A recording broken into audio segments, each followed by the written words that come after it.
The carrot was my penis.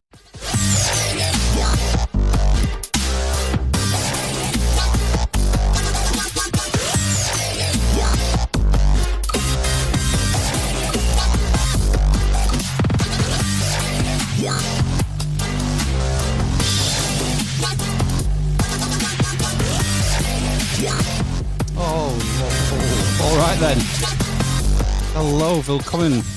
Bienvenue, konnichiwa. It's time for the Amish Inquisition yet again. Episode 425 on Sunday the 7th of June 2026. I'm Phil, and tonight I'm very happy to be joined by cryptic folklore expert Deborah Hyde. How you doing, Deborah? Are you reading me? I'm here. Yeah, good to talk to you. Thank goodness for that. I hate those, there's sometimes an odd silence or delay when we first connect when the stream's running and my heart skips a beat. But yes, no, I'm here.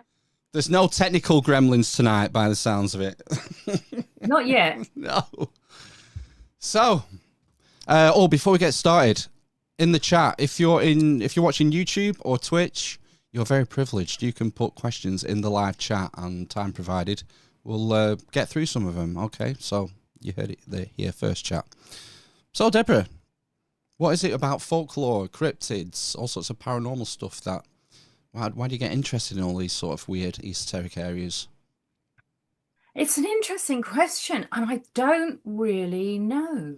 But what I would say is that I think everybody who kind of really gets into it, who gets gripped by it very early in life. They all say, "Oh, when I was 8, I heard about such and such," or when I was 10, I heard the story of whatever it was, and it kind of just grabs you, and I think it just gives you for the rest of your life, when everybody else is getting very, very bored, you still got this kind of like little frisson going on. And for people who are lucky enough to have it, like your viewers do, because they're watching this podcast, then it gives you, I think it gives your inner child something to do when you're a bit older. So I think it's the thrill of the unknown, of the uncontrollable, and it's just mysteries, isn't it? I mean, the supernatural is mysterious, and that's why I don't think it will ever go away for me. I certainly hope it doesn't. I think you're right about it starting oftentimes in the playground. I remember, and I don't know if this is unique to Lancashire or wherever, but there used to be one that used to go around our primary school playground called the Bannister Doll. Does that ring any bells? The what? No. Tell me about that. The Bannister Doll. I don't remember the specifics, other than it involved banisters along a staircase and a small, like a China doll, like a kind of doll, creepy doll like this. Kind of like a Freddy of its... Yeah, like Chucky, maybe. Chucky, that's it, yeah. Yeah, and I don't remember, because we're going back 40 years nearly now, but I remember it never used to end well for the children. There were often quite grisly tales that used to go around, and maybe there's a bit of a sense of the macabre that we like to exercise when we talk about ghost stories and the paranormal. Well, it's thrilling, isn't it? Even if you, and especially if you can be safe because you're in a safe place, and someone isn't really shooting at you or whatever, then you can be somewhere and you can be getting all the thrills of it without the hazards. And it shows you that you don't need the internet to have a bit of creepypasta just starting out of nowhere.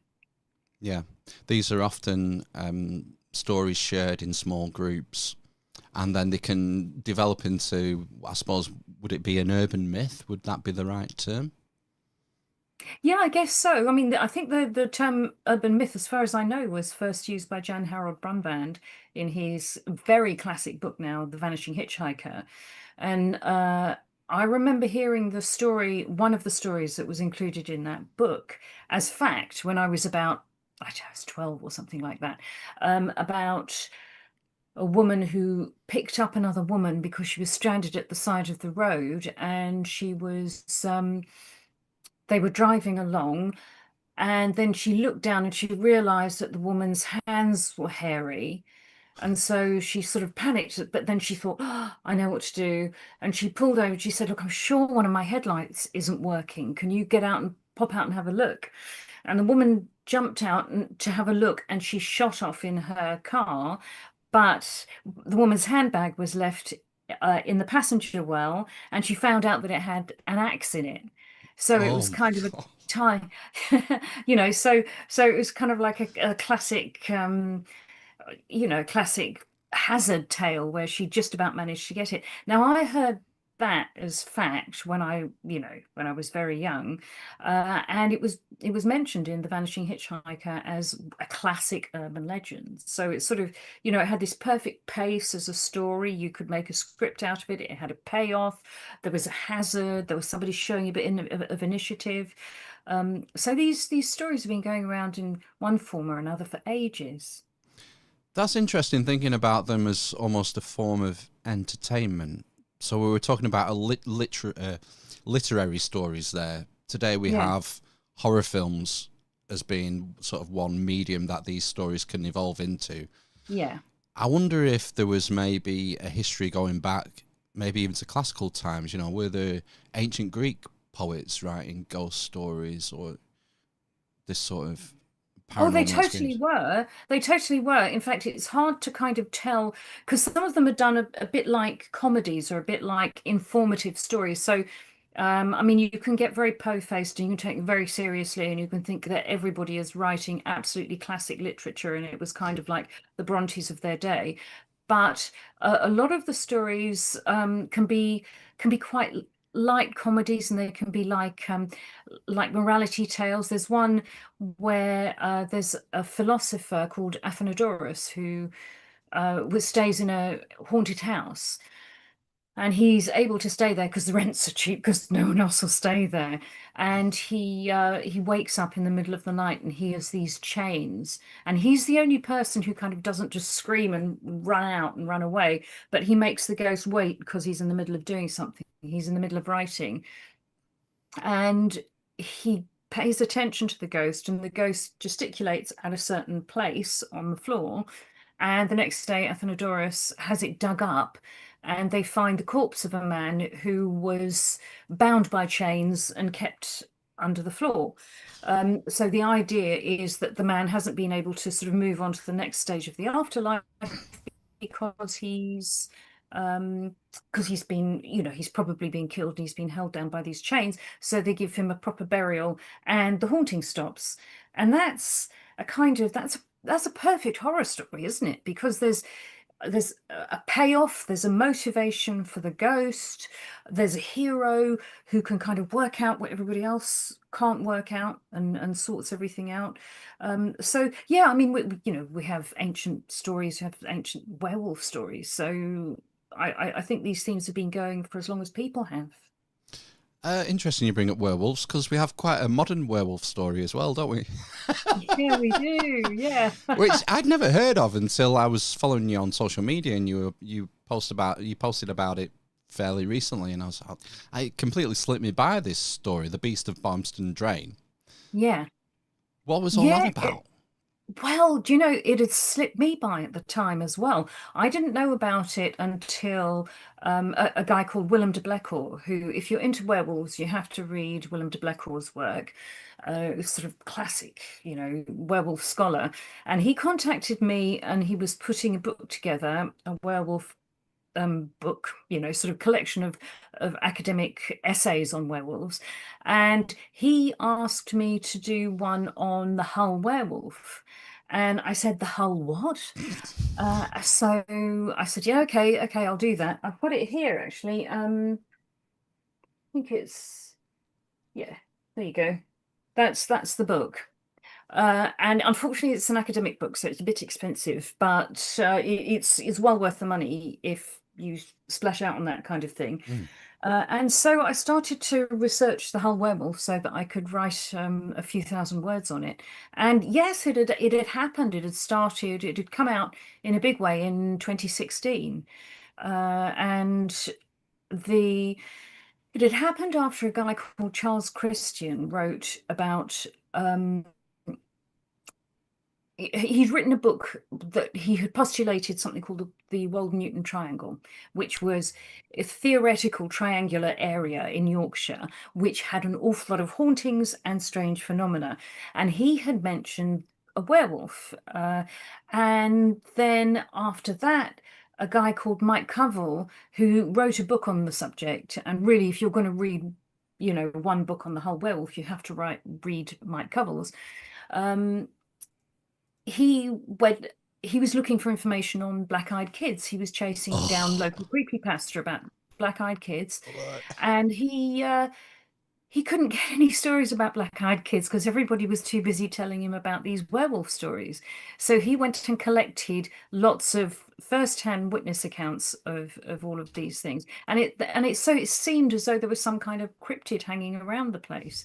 So it went from a very small local story in the local newspaper, and it kind of it's an instruction in just how big a story can get, how quickly, because it got to national newspapers like the Express. And then it ended up getting onto the Huffington Post. And within a few months, Alice Cooper was commenting on it. So it was completely viral. Wow, that's astonishing. Let's got a message Yeah. from BMO Creative in the chat. The beast of Barmston Drain is also known locally as Old Stinker. Yeah, this is something. Well, this is interesting because Barmston Drain itself. I'll try and think where I've put Mike Covell's book to get that as well, so that all of your viewers can see. The Charles Christian postulated that there was this horrifically smelly werebeast, and I think he postulated it was Old Stinker, and he found the reference from a book in the 1960s. Now, the thing about Charles Christian's research was I was never able to track it further back than that. So I think it was quite possibly really something that that Charles Christian had come up with fairly recently, or perhaps even largely by himself. Whereas Mike Covell's research is kind of footnoted and first-hand stuff. And Mike Covell points out in his book that also Barmston Drain itself could have been known at points as Old Stinker because it's not a river, it's a canal. It isn't tidal. So at various points in its history, it's been, sort of full of industrial and probably human effluent at that as well. So it's probably an awful lot nicer now. But for a while, it was kind of pretty, it could be pretty malodorous, like a lot of canals. Yeah. Is there like a decent number of documented witnesses for the werewolf in Hull? The ones in Mike Covell's book, I think, are a dozen. Wow. But I was speaking to him on social media recently, and he said he continues to collect these accounts, so there'll be more than a dozen by now. And there was another one that was peculiar because it was outside of Hull. It was completely outside of the catchment area, and it was by a woman. I think her name was Gemma Waller. She was an equestrian worker, and she was just to the northeast of Hull, and that was a very peculiar outlier, and that was one that made the newspapers. Really? Wow. Was there any reports? Because often, I'm thinking of chupacabras and other sorts of cryptids. Often there's reports of livestock being interfered with or mutilated. Did that tie in with the Hull one? That's an interesting one because you can find large amounts of scat around the canal, but then I mean, it's sort of, from dogs and things like that. And again, Mike Covell pointed out that you could get, I mean, further up to, the north of the drain, there are plenty of roe deer and things like that. So if something was living off, local free range meat, then you wouldn't necessarily find anything, find much waste that you wouldn't expect to anyway. But no, there haven't been, as far as I know, sort of loads and loads of disembodied dogs or something. Although there was a disemboweled dogs. There was one case where a couple said that they saw whatever it was carrying a German Shepherd, and it jumped over a very tall fence. So in that case, allegedly there was a German Shepherd victim, but I don't know. I don't think there's a report of the German Shepherd's owner, kind of reporting it lost and then finding it with its throat cut out later or anything like that. How do you explain this? Well, I mean, the first thing, what I say in my chapter is that it kind of, you interpret all of this based on your presupposition. Charles Christian placed it in the context of the folklore that he wanted to cite, calling it Old Stinker or possibly a werewolf. So he kind of had he had an axe to grind, and he was going to sort of say exactly what he thought it was. Mike Covell called it the Beast of Barmston Drain, which is far more neutral. It's basically saying there's something peculiar. People think it's anomalistic, but we don't know what it is. So it's I think, I mean, you can't, it's very difficult to prove a negative. You can't prove something that you haven't seen. I can't say for definite. I mean, it could be Martians, could be anything. But what is it likely to be? I think there were actually very few witnesses, and there were the same stories told again and again, but the story got incredibly huge, which suggests to me that for whatever core phenomena we're talking about, really, we're looking at the viral story. That's the story for me, is the fact that so many people wanted to talk about it and wanted to cite it. Yeah. So you'd have to go right back to the actual phenomena and talk about what people really saw.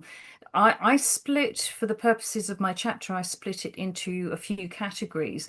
There were some things which were kind of they were kind of ambiguous, and people would admit it. I mean, there was one woman, for example, who was surprised because she saw what she thought was potentially the beast sort of leaning over something that had killed, and it turned around and there was blood, and she ran into it and the thing sort of ran off, and she admitted, yes, it could well have been a cryptid having killed something, or it could have just been a homeless person looking at some roadkill, and that she'd gone through it and the roadkill dashed up the side of her car, and that was why there was blood.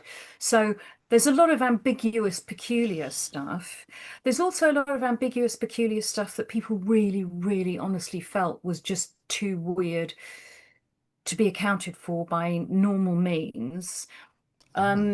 There was one old fellow who saw one thing in what I ended up calling the Anubis category, because he said it was something that reminded him of the Egyptian god Anubis. It was an upright, like a person, but its head was on forwards like a dog or a jackal or something like that.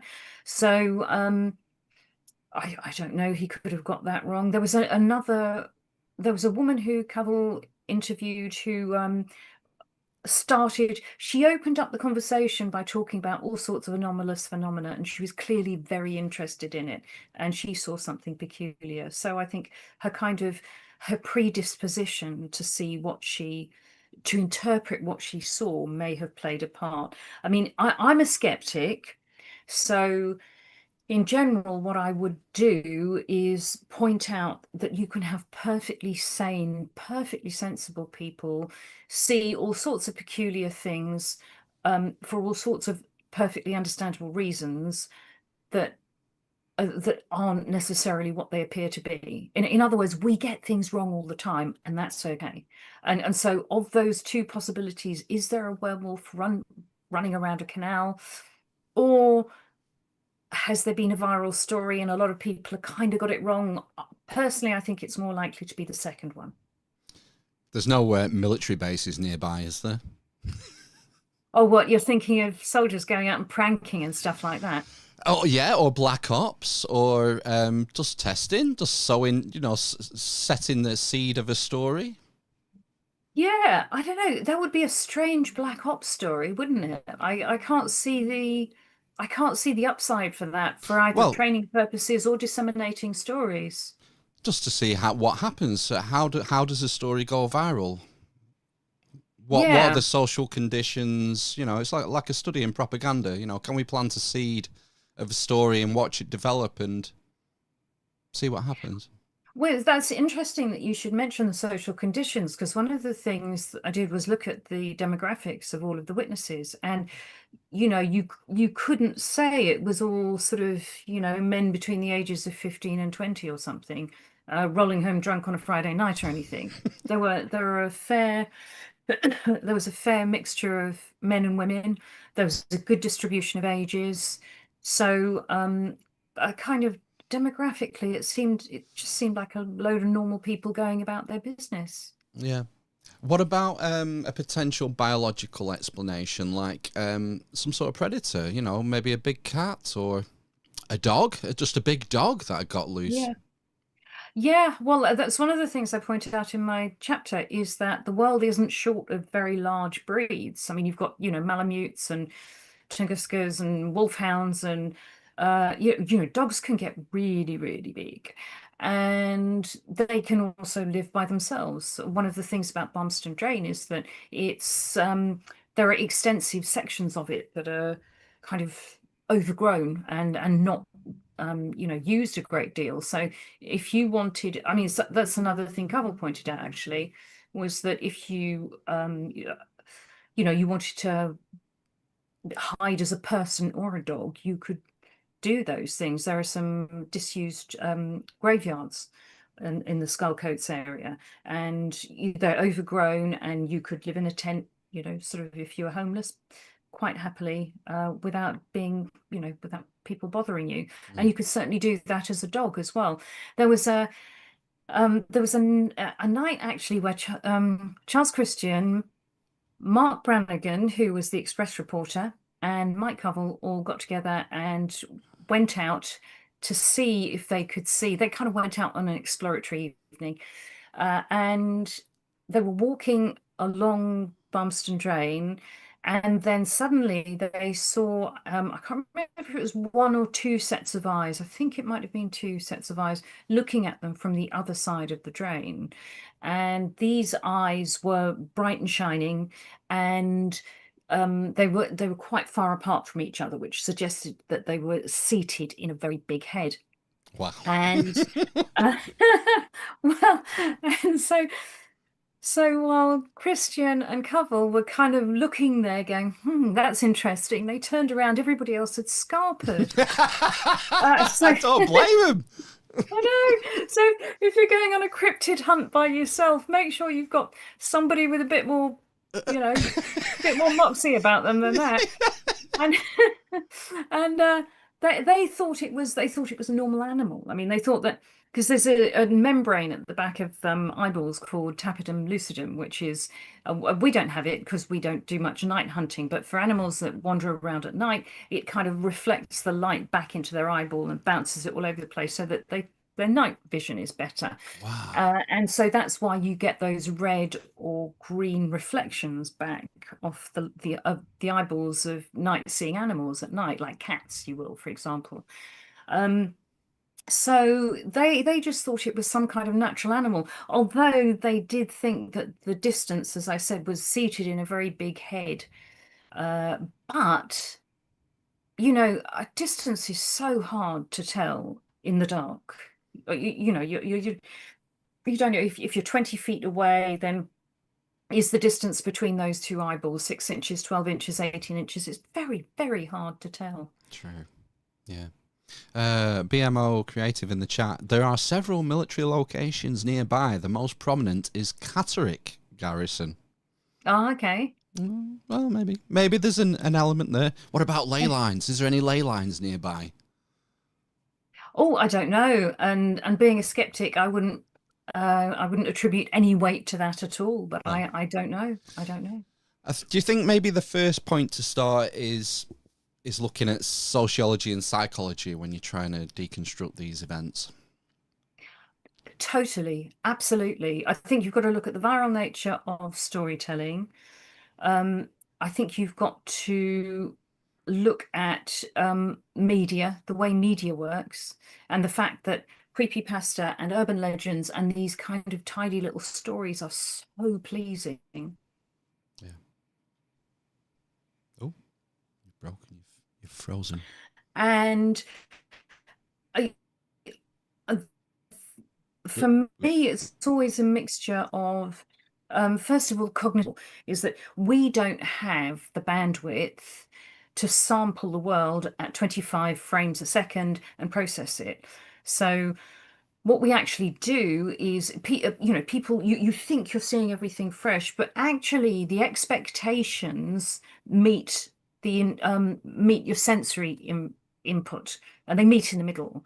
So you're reasonably likely to see what you expect to see. It's a kind of efficiency, and um, that's just one. I mean, you see patterns all over the place. So it's called apophenia. You see faces. We all know that. Everybody's seen Jesus in a piece of toast. Pareidoia. So yeah, so seeing faces, and it's adaptive. You need to do that, otherwise your ancestors wouldn't have survived. So learning about how our cognitive processes are faulty, and they're faulty in very predictable ways, is a good thing.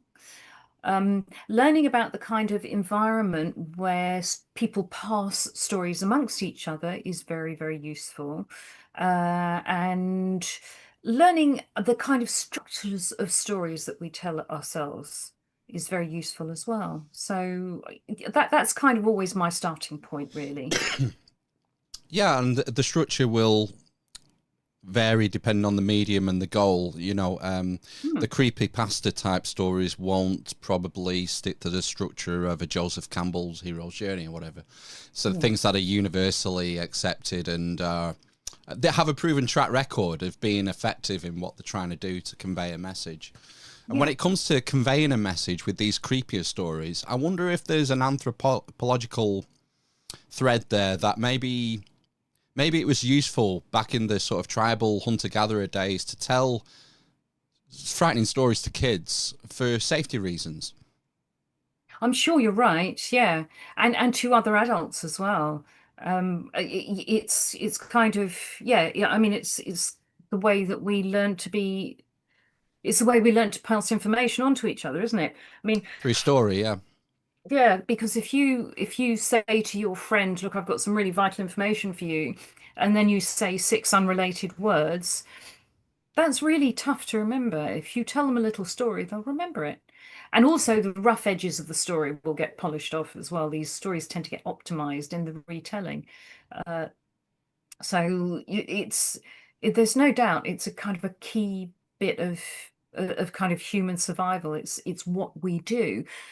Another thing that I've done recently, I did a series of videos on the Green Children of Woolpit. I don't know if you've heard of them. No, but I'm intrigued. Oh, you've just broken up a bit, Deborah. Have you heard of those guys? And it was Sorry, two, and they came out of a, what's that? sorry, you just stuttered then with the internet for a second. Can you just go back Oh, like 30 seconds about the green children or whatever it was? okay. Yeah. It was in 12th century Suffolk. Right. There were two children, and they either emerged from a pit or just came across a field, we don't know which, and they didn't speak any recognizable language, and they were green.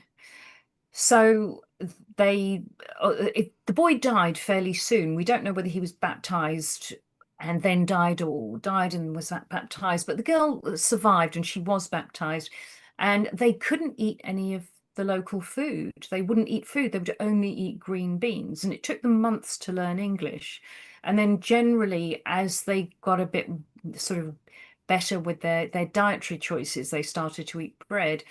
They got better. They lost their green color, and they told their origins.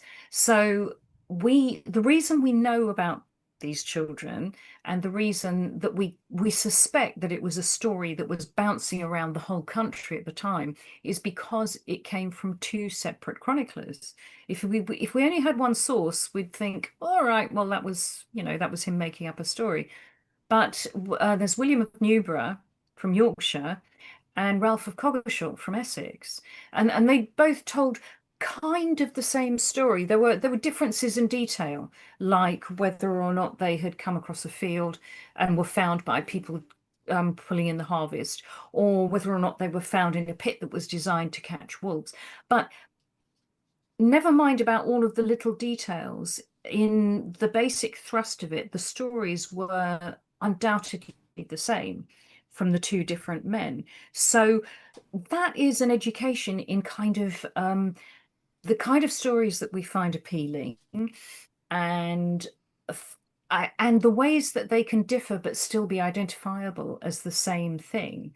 And also as the agenda of the people who write the stories and transmit the stories, because not everybody was literate, of course. So it was very unusual for anybody to write everything down and remember it, and they would have had, and they put their own kind of spin on it. You can see their personalities come through it. Ralph of Coggeshall was a little bit more mystical. He kind of liked the fairy stories and liked this is a bit mysterious. Whereas William of Newburgh was a lot more dour and sober about the whole thing. But they still told the same story. So I did a series of videos on them. They're on my website, where I kind of tried to boil down the various explanations for them. So is it fairly solid that these kids existed? I think so, yeah. Yeah. The person who wrote what I regard as the book on it is a guy called John Clark. And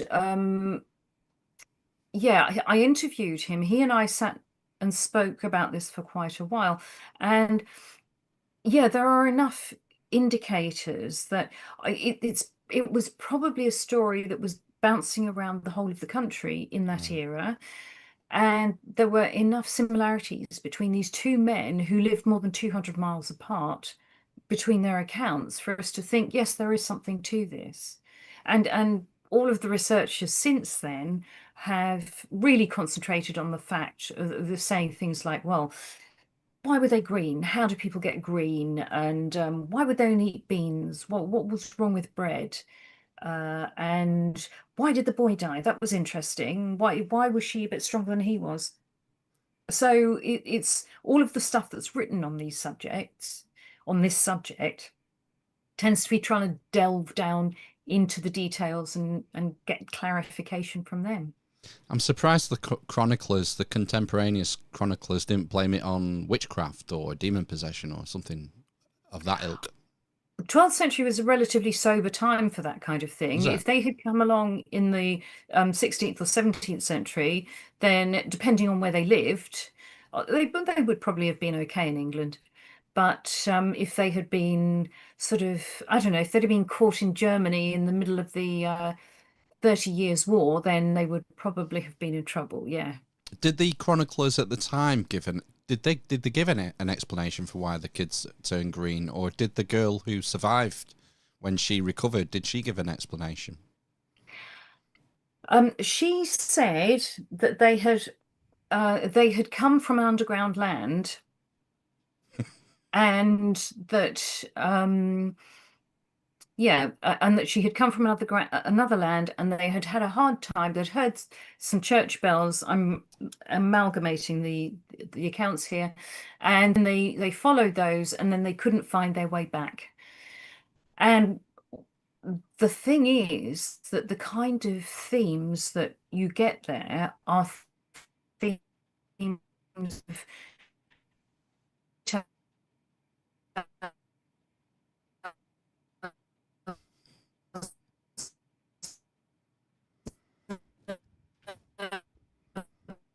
legends of the time anyway. So in the opposite season to the world that you'd just come from, because there were stories about that, and there were stories about people eating or not eating food in the underworld, because that was a highly symbolic act. You know, when you eat food, you shouldn't eat food in fairyland because you'll never escape.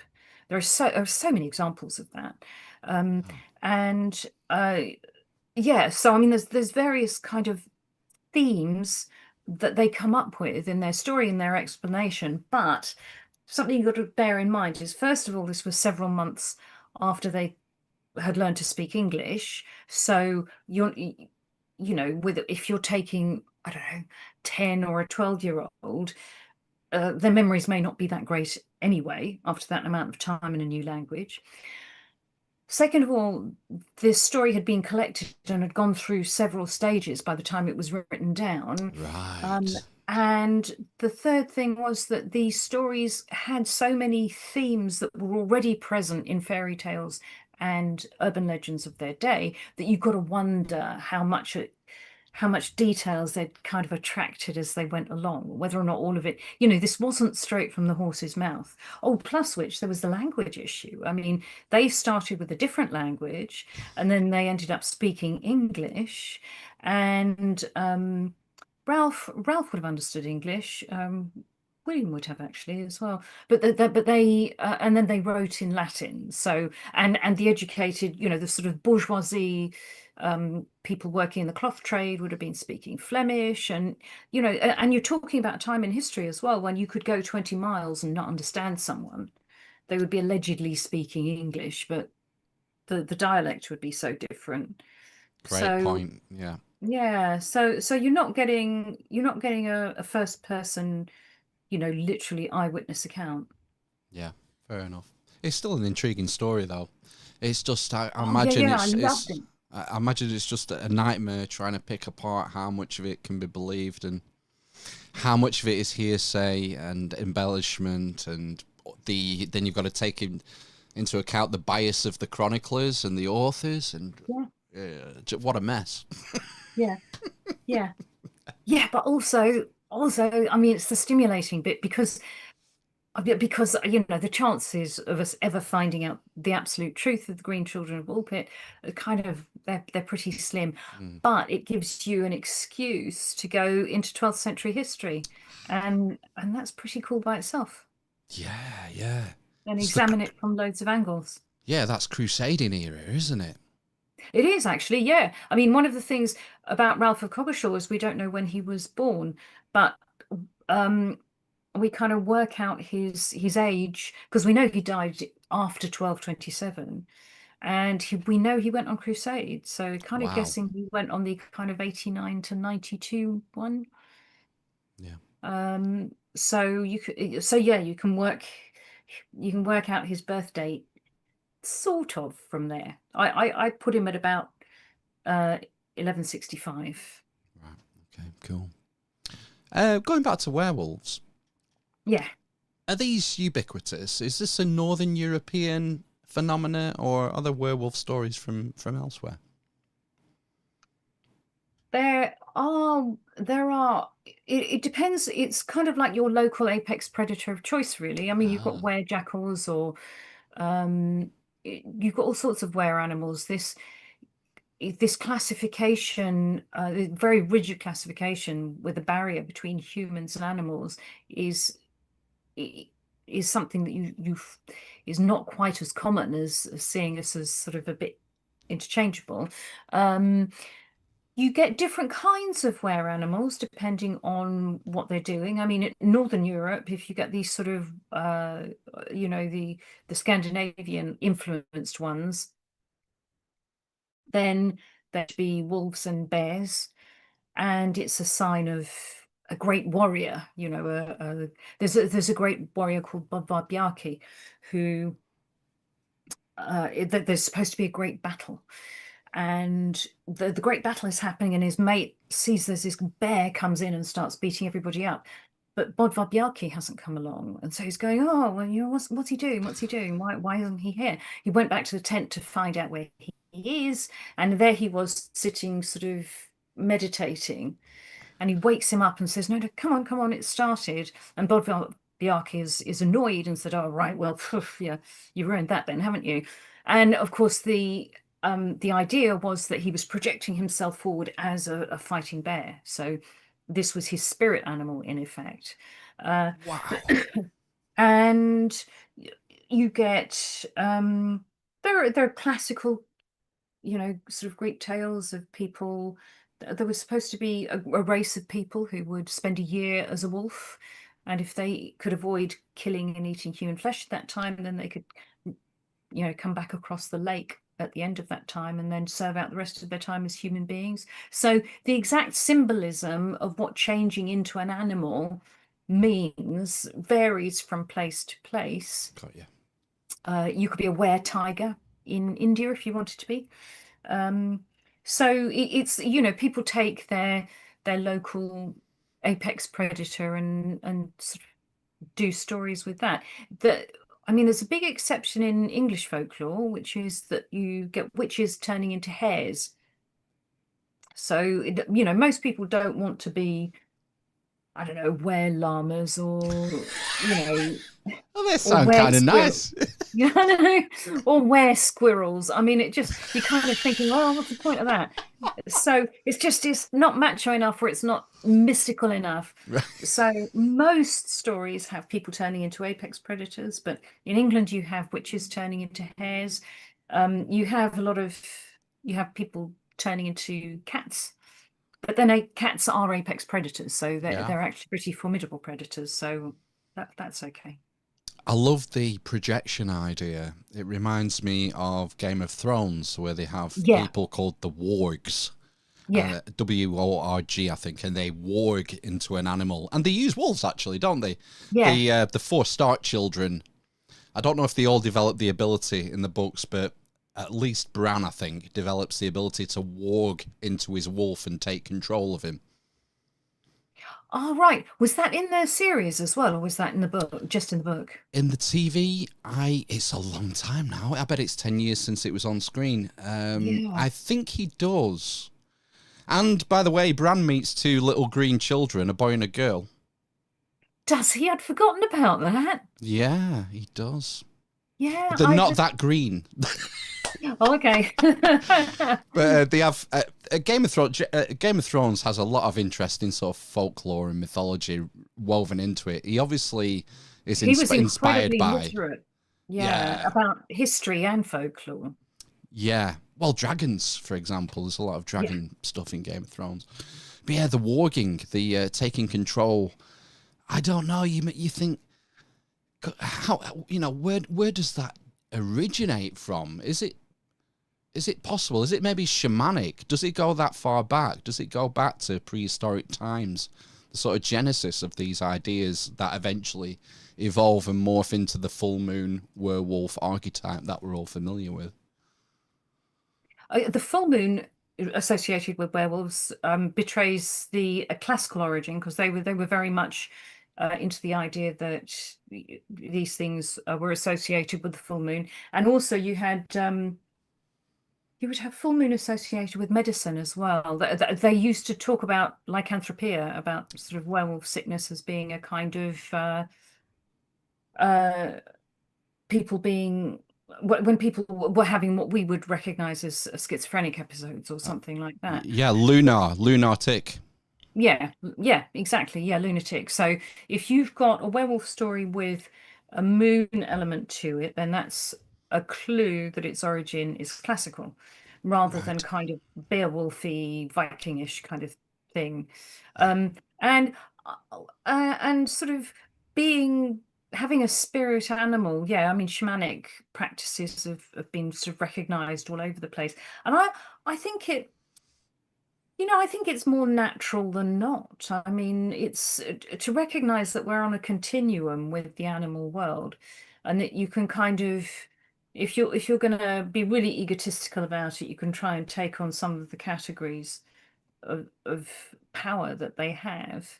Though that strikes me as fairly sort of natural compared to thinking, sort of like Descartes, just thinking that if an animal shows pain, it's a mechanistic in action, that's purely sort of neurological, and it has nothing to do with actual consciousness or appreciation of pain or a soul, whatever that is. So that sort of, I think that huge barrier between us and them is probably more artificial and recent. Yeah, the archetype, the archetypal, what would you say, attributes of animals. So the wisdom of an owl, for example, cunning is associated with certain animals, isn't it? Strength Yeah. of a bear, the Yeah. speed of a cheetah. These are Yeah. when we're trying to make sense of the world, we can't help but pull from the experience of the environment around us. And when we're living cheek by jowl with these apex predators or other animals, we're going to draw those comparisons. It's totally natural. Yeah. Yeah, I think so. And I think if you've lived with a dog or a cat, you've got to be kind of emotionally stunted not to notice how much like us they are. They don't have language, but they are emotional, they're responsive, they're intelligent, they are inventive with their intellects. So they're I mean, they're not human, but you can see how they're not that far off it either. Yeah, I mean, I remember the first time I saw my dog dreaming, chasing after something. Yeah. It's like, wow, there's something going on in there that we can't really explain very well. We haven't got a good explanation for that. Yeah.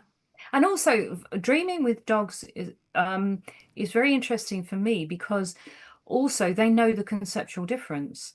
I can, it is postulated with a fair amount of certainty that we dream because it helps us to consolidate memories and to rearrange the day's events in our heads.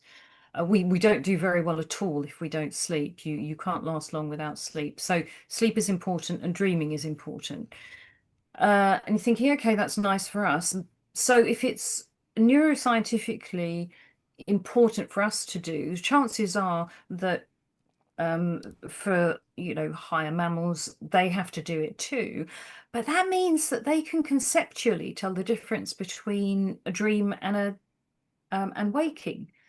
And that's actually quite a leap because my dog too, she has these dreams and her paws go and I know she's running and all this sort of thing. Or she'll be growling and I'll wake her up because I know she's having a nightmare. Yeah, I do. I've been there. Yeah. And she comes round and she looks all grumpy and all confused and it's like, oh, right, okay, it was that. So she knows it was that. She knows it's not real. She doesn't wake up biting people. I suppose there is a deeper question there. If oh gosh, it's kind of. I wonder if this is a component. We are largely a meat-eating species.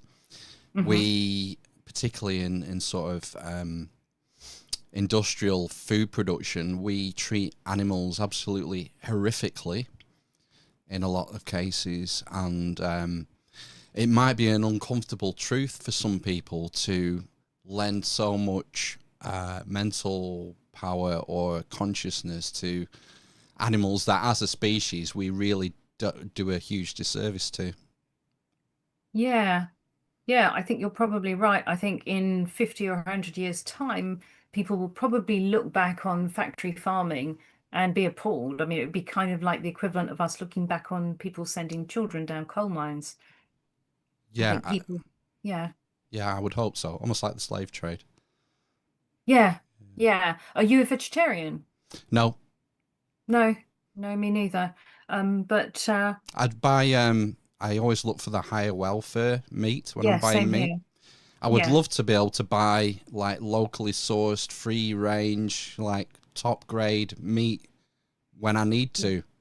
But for a lot of us, it's not always accessible. yeah, yeah.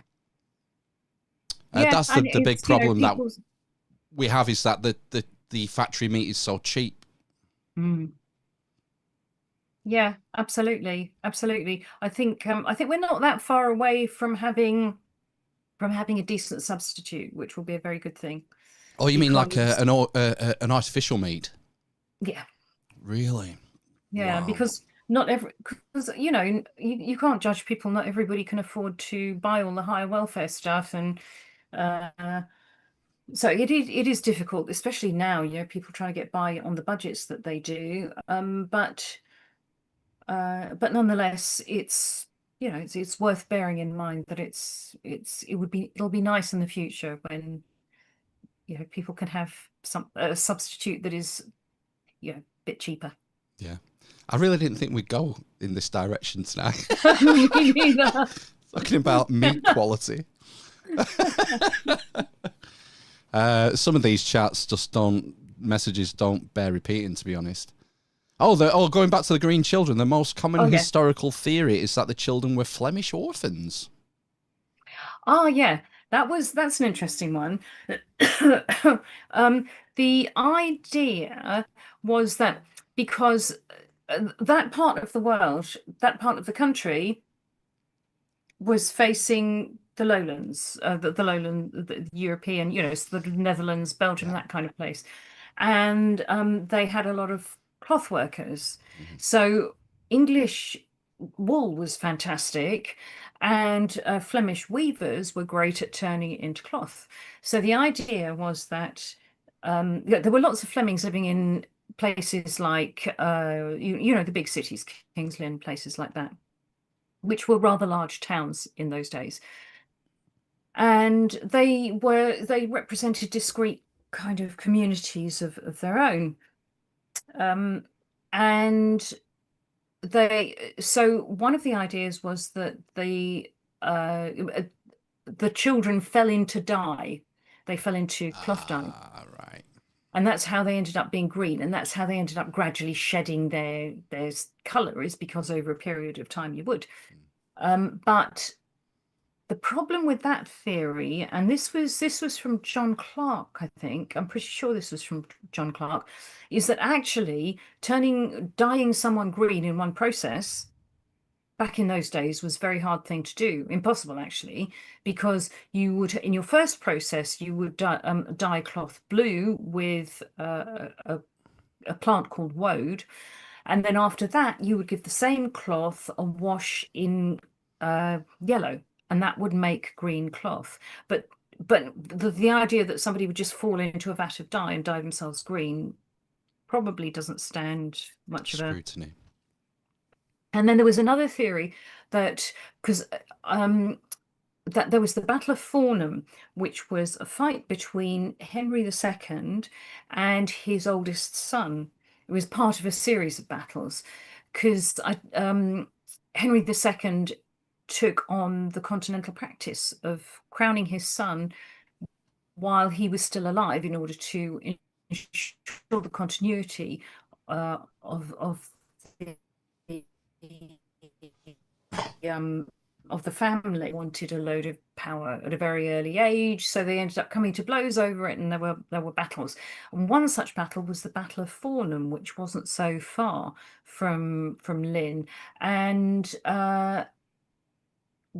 with that, there were a load of Flemish mercenaries came over to fight on the side of the young king. Now, this was a proxy war. It was neither Henry II nor the young king were actually involved in this battle, but both of their forces were. And the Flemish mercenaries ended up being routed, and they were killed. They were killed physically by their side was killed, and then all of the local agricultural workers came in and literally physically carried them off. I mean, this wasn't a load of office workers. This was a big old load of hairy agricultural workers. So they were huge men, and they just went in and they killed them in the river where they were fighting. Gosh. So it has been proposed that there was, at that time, that there was a load of anti-Flemish feeling. And Paul Harris, this was the guy who published this theory, that there was a load of anti-Flemish feeling, and that there was a great big purge of the Flemish people all around, and that these children ended up running away and being orphans. Well, the idea that they had accidentally died themselves, we've dealt with already. But the second idea that there was a massive reaction against Flemish workers, it just isn't borne out by any of the history. It was the mercenaries that were dealt with absolutely mercilessly. but the cloth workers, there's no particular record that there was some kind of local rout against them. And we know that when there is a local rout against discrete categories, discrete communities, we have historical records for them, because a couple of decades after that was when there were a couple of Jewish pogroms in Right. Lynn. Wow. So when it happens, we know we have the records for it, and we don't, we don't really think that there were a load of civilian Flemings killed and their children happened to run off into the distance. So it was. I mean, I really like the theory, because I think Paul Harris wrote a really good essay, and I think he wrote it in 14 Times. Can't remember Mm. actually, but it's covered in my series, and it's just the very sober and fact-based way that he deals with the whole thing and tries to treat it. And I think that kind of approach was really, really very, very good. But I just don't think he was quite right on his explanation. Cool. It's such a massive subject: folklore, mythology, the Mm, occult, esotericism. I'm wondering if you have like a pet favorite area. Like for me, for example, I'm interested in things like the Holy Grail myth and oh yeah, the Templars, and I don't know, the sort of things with a bit of a theological bent, because I'm interested yeah, in classical history as well, so they dovetail nicely together. And I'm yeah. wondering if you have like a pet favorite area that when something new comes up in that area, it's like irresistible to you. It's very hard to say that, because there are so many. I think, do you know what? I think I've been so lucky with what I've been able to pursue in my professional life with this, because a lot of the things that just fascinated me as a child, that I would pore over for hours and hours and hours, I've had the chance to explore in a great deal of detail and present to other people, which is a nice thing in and of itself. So The Green Children of Woolpit was one of those things that I would have read as a kid and just kind of wondered what on earth that was about. Another one was The Vampire of Crogling Grange. That was a Cumbrian story, 19th century vampire story. And I was able to write in an academic journal about that as well, quite a few thousand words. And that will be a video again at some point as well, but it'll be about 5 days filming, so it'll have to Wow. be quite an investment of time on my part. But yeah, just the idea that there was some 19th century vampire going into a, a farmhouse somewhere in Cumbria was just excited the hell out of me. And then to kind of get to what I think was the bottom of it was really, really satisfying. So there's just loads of them. Whatever you would have found in a magazine, probably at the same era that you were reading them, I think I'm probably fascinated by all of them. Yeah. We've just coming up to an hour already, Okay. Deborah. So why don't we close with a little bit about what you've got coming up for the rest of the year? What are your plans? Have you got any more writing to do, more presentations? What's in the future? Oh, I've got a lot to do this year. I've just finished doing a video about the reappearance of a dragon story in Buckinghamshire Oh, I near think I've High heard about Wycombe. that one. Yeah. Well, that's a fellow I've known for years, a guy called Steve Colgan. He's fantastic, and he and his friends started off a new folk festival, and they found out that they had some mythology about a dragon in their local area, and so Steve and I went around filming, and we actually ended up getting we got more than we thought we would when we went filming. We went knocking on people's doors, and we I won't spoil the video because your viewers could go and No watch it. But spoilers.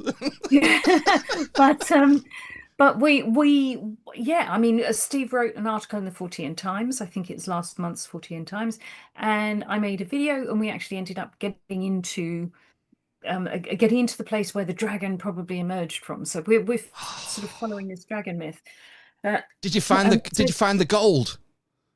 Oh no, I wish we had. Oh, I wish we had. Not, yeah, apparently I found out from Dr. Juliet Wood, who was our expert interviewee for the video, that not all dragons have a treasure trove of gold, which is unfortunate.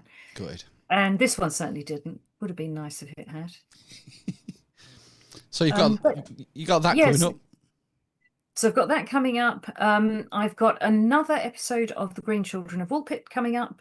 And I've got a lot of writing to do. I'm eternally supposed to be writing this flipping book. And yes, I should be getting onto that soon if I can stop making videos for long enough. What's the new book about? It's about why we believe in malign folklore. I think Right. that a lot of religion has been studied very, very seriously, and it has been taken Sure. very seriously as an academic subject. But it's only recently that people have started to kind of not think that you're frivolous if you start to if you're interested in superstition and folklore and things like vampires. I mean, I don't believe that vampires exist, and uh, but lots of people have, and that's interesting. That says something about us. So if you can say something about the anthropology, the sociology, the psychology of all of these subjects, I think that's a valuable insight into human nature. Of And course. that's kind of my subject. That's why I do what I do. And as I say, if I can stop making videos for 2 seconds, I can write a book about it. Why do we believe the things we believe? There is a name for that, a scientific name for that, and it's escaping me now. Okay. But yeah, what a fascinating subject. And this has been a real treat, Deborah. I can't thank you enough for joining me. Well, it's been great to talk to you. And hopefully we'll do it again sometime further down the line. Yeah, that'd be great. Let me just check the show notes. I've got, what have I got here? I've got X, I've got your website, deborahhyde.com, X, Instagram, Facebook. Do you put your videos on YouTube as well? I do, yeah. Deborah Hyde Folklore on YouTube. Right, I'll put that in the show notes as well, so people can just scroll down and click on that if they like and follow your videos. So, exciting stuff. Yeah, it's been great. Thanks for joining All us, right, well, it's Deborah. been really good talking to you. Yeah, you too. And enjoy the rest of your Sunday, okay? Yeah, you too. I'll drop you an email Bye-bye. tomorrow. All right. Bye. Okay. See you, Debbie. Oh, that was fantastic, wasn't it? I'm That going was to really take enjoyable. a brief 5-minute rest, and even though Matt and Ben aren't here, I appreciate that I owe you all some housekeeping and some thanks to do for the various producers for the last couple of weeks. So I'm going to take a quick break and then I'll come back. All right. Okay. See you soon, folks. Bye.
First on BBC One. Do you like it down here on Earth? What's he saying? He senses an evil presence. He senses an evil presence. Yes. Who could that be?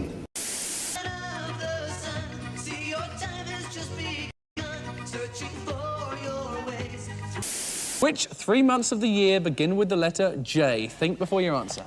January. June. July. The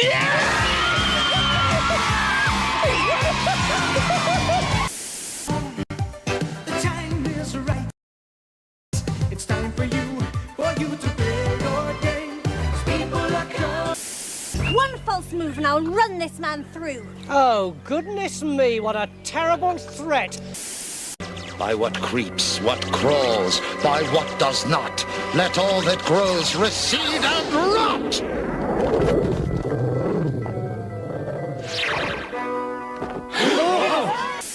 He can't see, can he?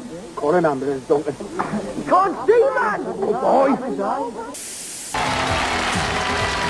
Welcome to the Wheel of Fortune. It's really good to see you. Here she is, Carol Smiley.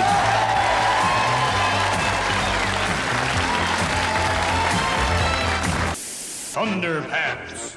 On the planet Underwearer, Y Fronto, leader of the Thunderpants team, awakes to find... The magic bloomers of Underwearer, with their amazing powers and sacred gusset, have been stolen. Oh, no, sir. Summon the team, Willie Nix. This must be the work of the evil Bumra. Yes. He's enjoying himself. Oh, where's he gone? He was there a minute ago.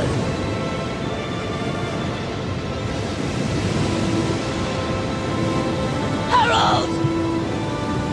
Answer me, love! Harold! Harold! Wackity, wackity, wackity. Speakers about. What's out? Feels about. What's... Tom Hardy. Good morning, Tom. Hello. You go round Yeah, there, love. pop round Hello there. Nice to meet you. No, sit yourself down. Come on, get comfortable. Easy. Just have a look at your personal details. No, not easy. Hello! Hello there, and welcome to this a brand new game show called Get Your Own Back, the show which gives... Next. Hello, Games Master. The eyeball monster at the end of level 2 in Altered Beast keeps on killing me. How can I destroy it? I must say, I'm rather surprised you haven't... Sync the Pink and the latest Nikam Stereo TV is the reward. Finally, pot the black to win our fabulous mysteries Star Prize.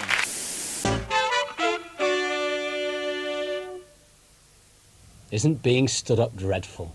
Has it ever happened to you? It's happened to me once. Poetry, you write poems and ditties, things. Have you ever shown your boyfriend your ditties? I ain't telling you. Without, so enter, stranger. Who challenges my dungeon? David Campbell. You have some small previous experience of dungeoneering, I hope. Yes, I have. Very well. And what reward do you seek here? On smooth milk chocolate, you never forget your first dime. That bloke's a nutter. Oi, nutter! Phew, what a mouthful. And What a here he mouthful. is. You did very well. Hello, how are you?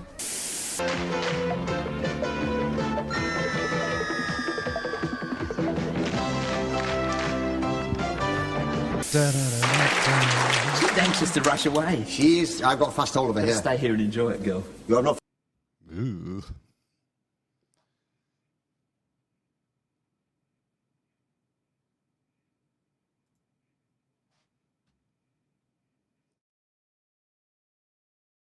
Look at that crack there. Do you know what I can do? I can shove this pole in that crack.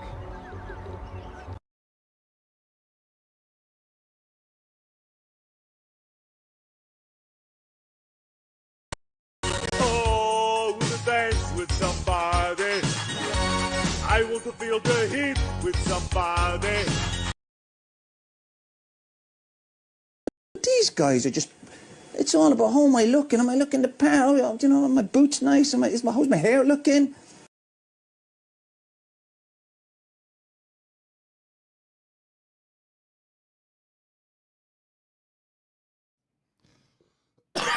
Oh, I suppose we better get on with it. Get on with it. Yes, get on with it. Oh no. I got nowhere else to go. I got nowhere else to go. I got nowhere else to go. Oh, I need to change the title. Where are we? There we go. 425 part 2. Anyone out there? Anyone alive in the chat? Could do we help tonight? Because I'm on my lonesome. Are you lonesome tonight? Yeah, I am. I'm on my lonesome. I got a message. I knew Ben weren't here tonight, but I got a message off Matt this afternoon saying, I don't know what day it is. I'm not coming. So I think he's a bit jet lagged. He's bailed on me. So it's just me tonight. But I appreciate that it has been quite a while since we've done a bit of part 2 or a bit of housekeeping. So I kind of feel obliged. Sup? Meta Daniel.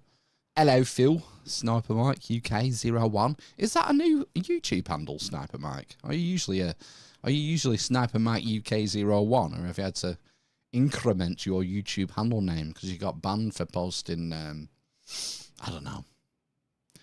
Why the solo tonight? Han Solo. Ben is away.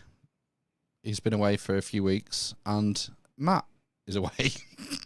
That's it. There's nothing more to say than that, really. They're both away at the same time.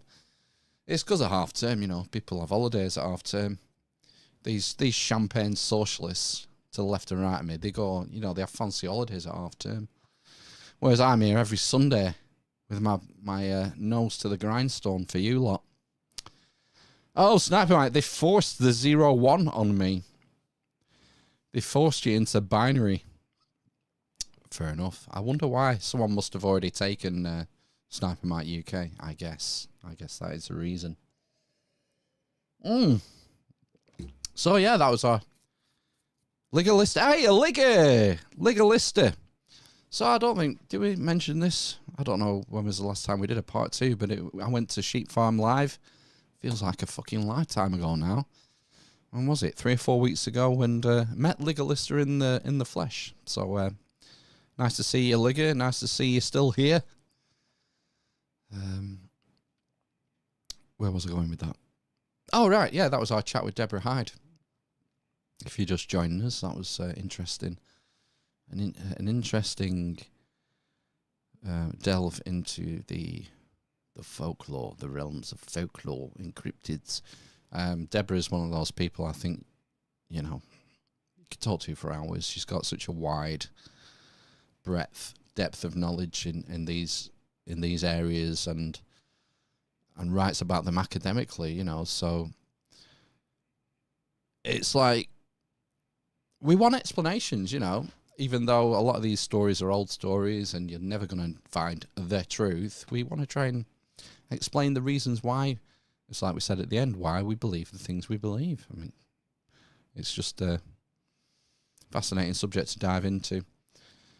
Sniper Mike, bit like how Lidl now take me hostage in the low trust UK society, and I have to scan my receipt to get out. Really? They don't have that in our Lidl? There's no scanning of receipts. I do keep getting bamboozled by the Lidl trolleys, though. Have you seen the automated Lidl trolleys? You go and pack your trolley up. I use trolley bags because I'm a shopping ninja. If you don't know what I'm talking about, just search Amazon for trolley bags. I have 3 trolley bags. They Velcro together. 3 different sizes. I even have them colour-coded. So the first bag, the biggest bag, is the fridge bag. Everything in the fridge goes in the fridge bag. The second bag is the cupboard bag. That is where you will find your tins, your potatoes, your naan breads, your red onions, your pain au chocolat if you're feeling a bit fruity. And then the third bag, the smallest bag, is frozen and toiletries. It's, you know, where you put the stuff that either doesn't go in the food cupboard or don't go in the fridge. So I have that system. It's a system. You've got to have a system. when you're doing shopping, if you're going to be as efficient as possible, and my life is all about efficiency, time efficiency. It's a well-oiled machine when we go shopping, and I take no shit. But I've been unstuck a couple of times when I've packed my shopping bags and I've paid the lady and I've gone out, oh man, and then the trolley self-disables. Is anyone in the chat aware of this? You take your trolley out of the supermarket and it's like one wheel falls off. Not literally. It's like there's a brake on one wheel. And then one of the store helpers, has to come out with some sort of machine, like a tricorder from Star Trek TNG. And she zaps the trolley and then says, okay, you can go now. It's like they have a self-disabling trolleys to stop you stealing food. All right, you need to do, Sniper says, you need to protect food with bubble wrap at current prices. Right. Gosh, scan your receipt to get out. I mean, it doesn't make sense to me. It's like you get your receipt at the till. I've never known of them being scanning security guards on the exit doors. But, you know, that's something to look forward to. I'm sure it'll come to Preston Little soon. That's just the way it is. Some sad news in the world of entertainment. Anthony Stewart Head died this week. Anthony Stewart Head, I remember first seeing him in the Nescafe Gold Blend adverts of the early 90s, circa 1990, 91. And then famously, he played Giles, the Watcher, in Buffy the Vampire Slayer. For, what would it be? Did they do 7 series of Buffy? And he passed away this week, which is gutted. He was gutting. He's only 72. From what I saw in the reports, it was something to do with complications from pneumonia. And he seemed like a nice chap whenever I saw interviews with him and like the behind-the-scenes footage. So it's turned into quite a tragic show, Buffy the Vampire Slayer. I think that's 3 cast deaths within 12 months. Because we had Nicholas Brendan, who played Xander. He passed away, I want to say, about a month ago. And then the young girl, what was her character's name? Was it Hope? Gosh, it's been that long since I watched Buffy the Vampire Slayer. But Buffy's baby sister, I think she self-deleted about 12 months ago. She had problems with mental health issues and stuff. So, yeah, sad news from the entertainment world. It's not like I saw the guy from Top Gun got killed in his home. Tom Cruise? What guy from Top Gun? James Handy. Now, I saw this story and I didn't recognise the actor's name, James Handy.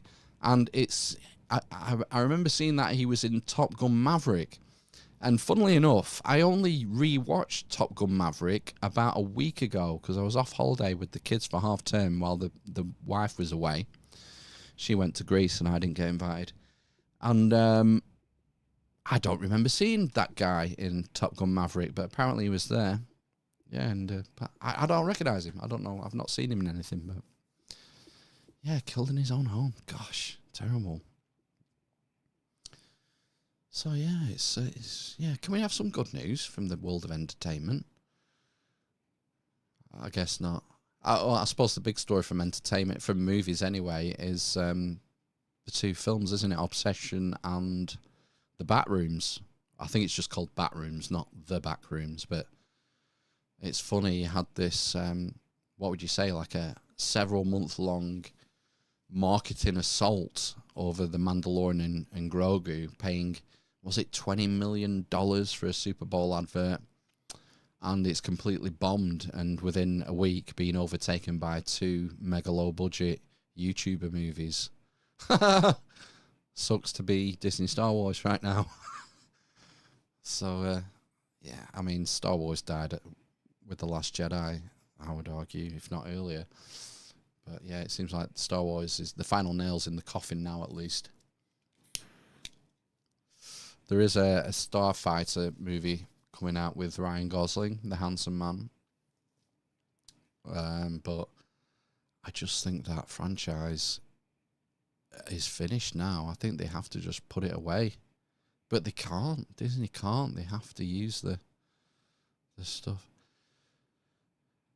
Can you call Ben Gentle Ben from now on, please? Why? Is he gentle? I don't know how gentle he is. Gentle Ben. What would be the reason for calling him Gentle Ben? Is it just a vibe? Is it just that you get gentle vibes off him? I seem to remember Gentle Ben was a cartoon? Was it a real cartoon? Or was it a cartoon? Did The Simpsons do a rip on it where Gentle Ben, or was it Family Guy where Gentle Ben killed a child or something? I don't know. Sniper, just watched Cape Fear TV show this weekend. That started decent with Javier Bardem as Max. Cape Fear, the TV show. I'm not even sure if I've seen the film. Is that the Robert Redford film where they're stuck on a boat? I'm thinking of the I'm thinking of the one with Nicole Kidman and Billy Zane, where they're on a boat. There's three of them on a boat, a married couple and a murderer. Is that Cape Fear? Oh, it's going to blag my head. But it was a great film, that. A thriller, a proper psychological thriller. Gentle fellow he is he? Is he, Meta Daniel? Oh, okay. You can call him Gentle Ben, call him Gentle Matt, whatever. But I do seem to think that Gentle Ben was a cartoon from my childhood, but I could be talking smack and misremembering things. That could be a cultural memory that was implanted by the military at some point. Been remade twice as a movie, Cape Fear. Oh, well. Do you know, I just get bored. I'm so bored of the remakes, rehashes, prequels, sequels, midquels. Like, why? I just wish Hollywood would...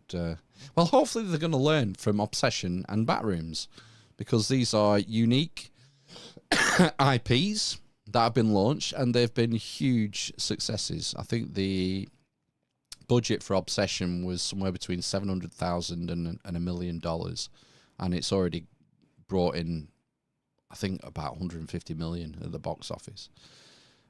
Whereas Mando is going to make probably a significant loss when you account for marketing and the amount that the theatres take, the cut the theatres take from the revenue. So yeah, I'm sick of safe execs and safe Hollywood producers making rehashes of old IPs. It's terrible. Also, the Cape Fear show is Scorsese and Spielberg exec producer. I mean, you know, there was a day not so long ago where having Spielberg on board sort of guaranteed success, but I mean, when's the last time he did a good film? He's kind of past it. He's gone the same way as Ridley Scott, man. It's like, Ridley Scott, has he made a decent film in 25 years? Arguably not. Scorsese, I still haven't seen The Irishman, which was, I think, Scorsese's last big film. And I love Scorsese as a director. I love all the gangster movies that he made, as well as most of Coppola's. But it's just, maybe it's my age, but I can't sit down and watch a 3.5-hour movie anymore. And I don't want to break it. Matt says, I'll just watch it in 2 chunks. It's like, fucking hell, I've got to give up 2 evenings to watch a sodding film. I'm not doing it. I just can't be arsed. CBA. Dome was awful TV. Right, okay. I've never heard of Dome. No.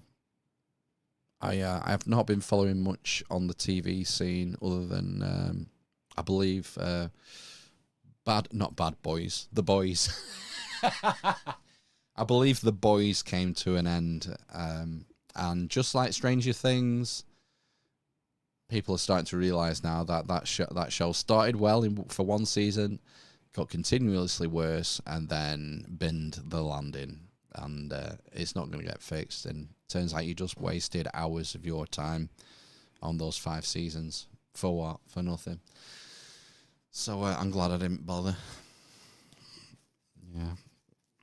Anyway, I think it's about time we did some housekeeping. I'm trying to drink as fast as I can. I feel like I've been working exceptionally hard on the day job and other things. I've been working today, all day, till 5 o'clock, and then in the studio to prep for tonight.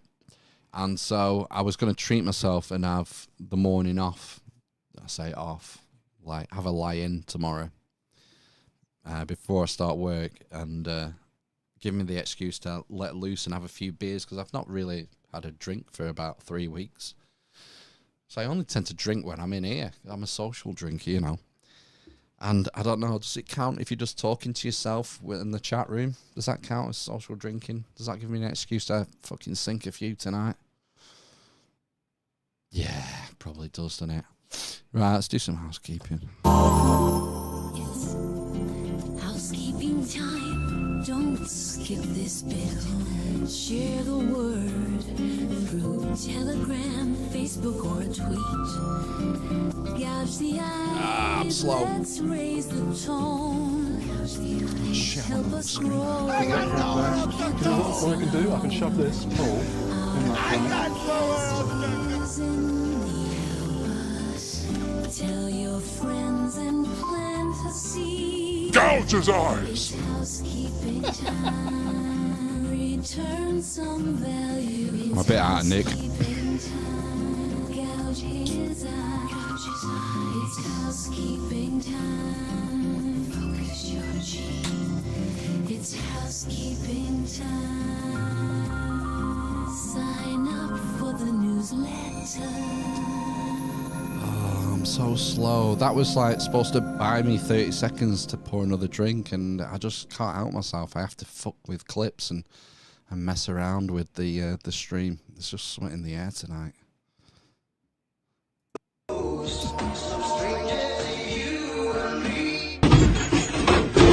Fucking hell! Fuck! So this is a value for value podcast. If you get any value from this podcast, please consider returning some value. There's a myriad of ways of doing this. And my favourite way of returning value, as ever, is word of mouth. We're not going to get any help from YouTube.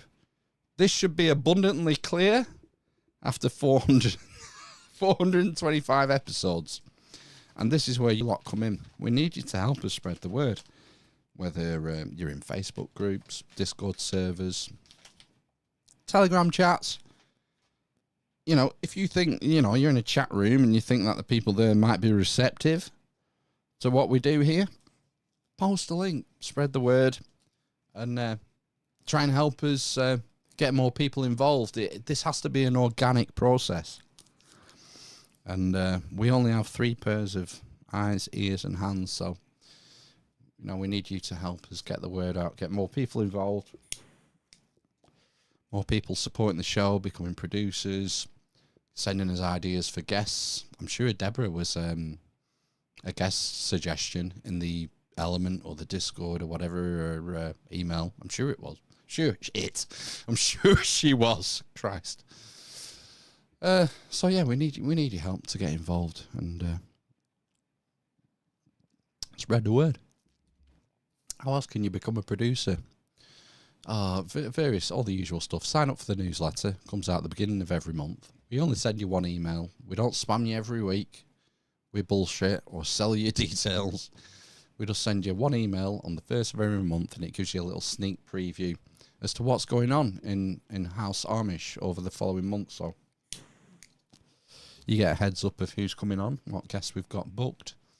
You get some memes, some jokes. You get 10% discount for the merch store, the Amish Loot Chest, which I can show you a little bit of here. Look, I've got some Oh yeah, here it is. Here's the merch store. I need to scrap this store and start again. I'm pretty sure this company we use, Teespring, is actually folding. And it's not our fault. It's not that we haven't sold enough T-shirts with X-rays of people with eels and lemons up their anus. It's not us, it's them. It's not me, it's you. You are the carbon they want to reduce T-shirt, bacon nuts. You get your mugs. My favourite. Lee from the Big Conspires design. 3 weeks to flatten the earth. And hoodies and all the rest of it. Literally communist. Oh, what's that? Oh, Meta Daniel. I've tried to get people on here. I'll tell more people. Yeah, that's the idea. You know, don't spam people and get banned. You know, just post a link occasionally. It's remembering to do it is the thing, you know. Most people, it's not like we're in the forefront of people's brains during their waking lives. It's remembering to do it at the right moment. I expect.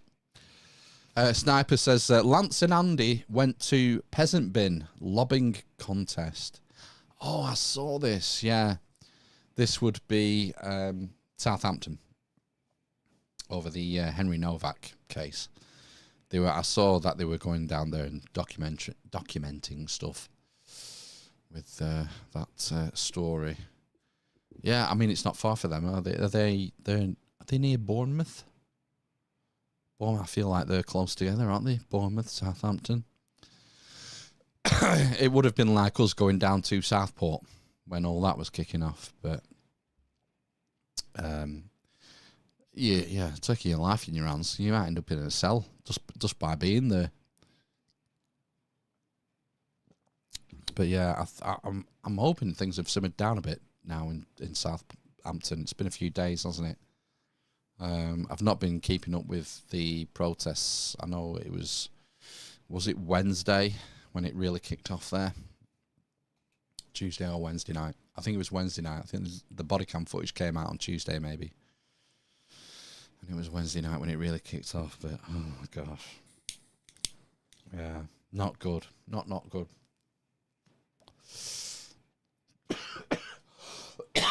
Excuse me. So yeah, newsletter. How else can you become a producer? Show artwork. Send us some show artwork. You can DM me on Instagram. You can email us at thearmisinquisition@gmail.com. We've got a specific thread in the Element server for show artwork. And we will use it. If you send us some artwork, but bearing in mind that if you're in Element or you get the newsletter, you've got weeks in advance, you know who's coming. Weeks to squeeze every creative juice that you possess onto a GIMP, a graphic image manipulating program, and you can produce some artwork like this, what I did. Deborah Hyde, the Beast of Barmston Drain. I should have put amongst other things because, you know, we did talk a little bit about that story, but we talked a wide range, and we're talking about frigging like decent agricultural practices for a fair chunk. So yeah, and we will use your artwork when you go on Spotify or iTunes or wherever you get your podcasts. It'll be your art there in the program, and you get a credit for that. You get a credit in the show notes. This week's artist is Helen from Berkshire, Lee from the Big Conspire, whoever. And these credits are real. We will back you up. They are Hollywood accredited producer credits that you can put on your curriculum vitae, your LinkedIn, your Tinder profile. Maybe you want to get in there. You want an edge.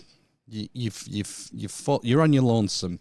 You're getting back into the dating game, and you need an edge over the competition. Well, how would that look in your Tinder profile? Producer of the Amish Inquisition podcast. Just saying. Honestly, the ladies will be getting wide-ons like you won't believe. Gosh. Oh, that took a dark turn. Right, you can leave us reviews and send them to us. We'll read them out. We like getting reviews. We've done the merch. Element server. There's a link in the show notes for the Element server. This is our private. Well, it's not private because anyone can join, but, you know, it's all people who watch and listen to us, chat to each other. It's like Discord, but we're not allowed a Discord anymore. We got banned. Or rather, I got banned through no fault of my own. I started our Discord server. When would it be? 2019, I guess? Or 2020? I don't know. But I guess they didn't like some of the stuff that was posted in there. And this was during the height of the madness, the social contagion of 2020. And I woke up to an email saying your account has been deleted. And therefore, the server, which had, I think it had over 100 people in it at the time. I want to say maybe 150. Gone. Wiped out. So we were contacted by Helen of Berkshire, and she said, oh, no, what you need, right? We have an alternative. It's called The Element, and it is bomb-proof, man. It's unnukeable. It's like a military bunker of chat rooms. It cannot be penetrated. It cannot be shut down. And this is what you need. So this is what we did. And Helen set it up, and we went in. And I don't know how long the Element's been going now. Maybe 2 or 3 years. And it's still there. And to be honest, it's not controversial. It's very cordial. It's very quiet. I remember when I was on Discord, I was in the Brothers of the Serpent chat room. I think I was in the Grimerica chat room. I was in a number of chat rooms, and it was like, fucking, oh my God, too much. Content overload. Just cannot keep up, and just lost track. Whereas our Element server has an incredibly pedestrian pace. It's like being in our Element server, it's like being in the last of the summer wine. It's a Sunday early evening vibe. It's chilled. You might see Compo running down street in a submarine, but, you know, or whatever it was. Was there a submarine episode, or am I thinking of Victor Meldrew? I don't know. But it's chilled, and it's like, you don't have to log in every day to keep up with all the nonsense. You can just flit in and out. You're not going to miss anything. You're not going to have to spend hours scrolling up. Fucking hell, you go into a Discord server. You have 6,500 messages. Oh, fuck off. I'm leaving then. I can't do this. We spend enough time on our phones scrolling, doom scrolling. Gosh. You know, if you want to be, it's like why I gave up with Telegram. Because you just can't keep up. You join half a dozen chats, and then once the room gets above a certain size, you just spammed into oblivion, and you just can't keep up. So you just fuck this, deleting it. Can't be arsed. Life's too short. But join the Element server, because it's chill. Chill vibes. Sunday evening, last of the summer wine. You'll love it. You'll love it in there. It's like a cool bath on a hot day. It's like a cool bath after you've got sunstroke. So we've done that. We've done Element. Yeah, we don't need to do that. But birthdays, right? If you've got a birthday coming up, let us know. We'll say happy birthday to you. We'll probably play a funny sound effect. Because we're kind of, we're known for that. Limp Dick City. In Limp Dick City. Focus Chi. This is an important one. I believe this is a unique service that we offer as a podcast. Focus Chi. So if you've got a driving test coming up, maybe you've got a big exam coming up, prostate exam, for example. Maybe you've got a big presentation you have to do at work, a massive PowerPoint, and you're really nervous, and you're in a flunk, and you just have that feeling like you're just low energy, low vibes. Let us know. Send us an email, post it in the Element, DM us. All our DMs are open. Say, boys, I'm in a rut. I need some chi focusing. I need the Amish Inquisition community to collectively gather around, focus their chi, and concentrate it.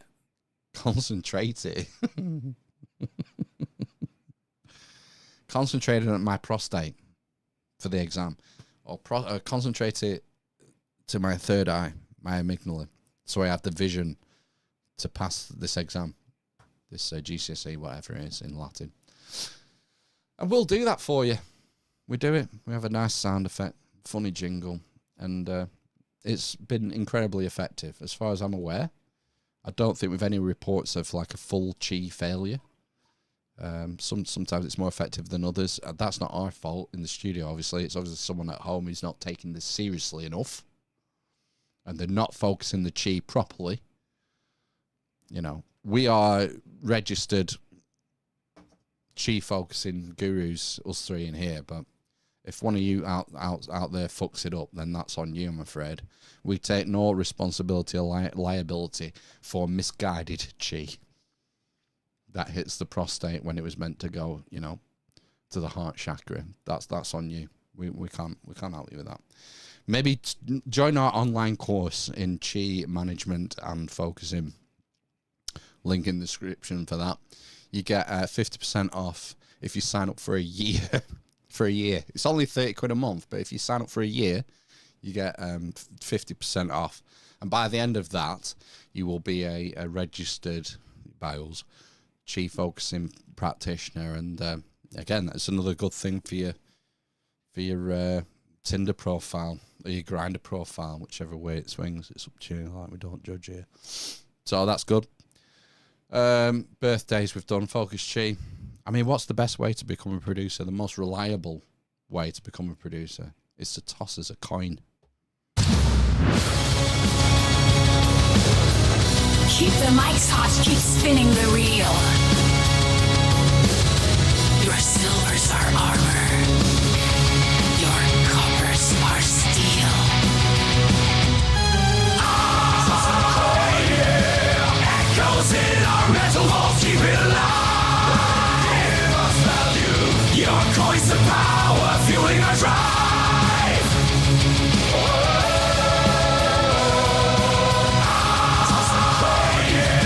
Can you be the one to keep us alive? Give us value. Just press play, we slay, asking you today.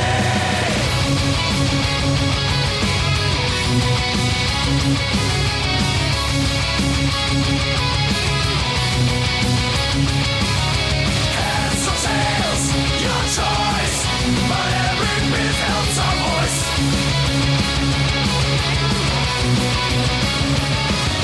Feel the steel strings, the electric roar.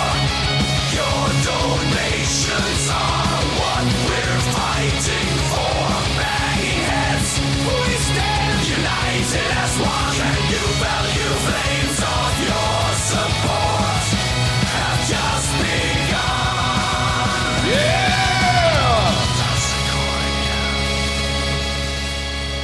That's right. If you scroll down to the show notes, you'll find a PayPal link there.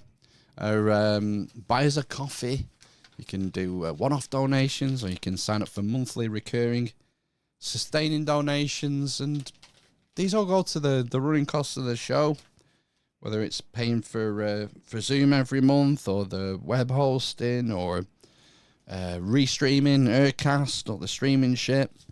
I had to get a new TV as well, because the TV in the studio died last week after the Penny Sartori podcast, so 2 weeks ago, so I had to splash out on a new TV here. I probably should have looked on eBay, what are the local, like second-hand websites. If I was thinking straight, I probably could have gone on our equivalent of Craigslist and scored like a good TV second-hand, but you know what it is. Do you know, I didn't realise that they are relatively cheap these days, TVs. I got this one. It's a Bush. It's a 50-inch Bush, and I think it was 260 quid, which I thought was pretty reasonable. You know, when you think the first TV I got in here was maybe 40-inch, and I bet it was nearly twice as much. You know, back in the old days. I don't know, when did we start this? 2017 or whatever it was. Holy shit, it'll be 10 years next year. 10 years of podcasting. I wonder if we'll get a testimonial. Is there such thing as like a podcast testimonial?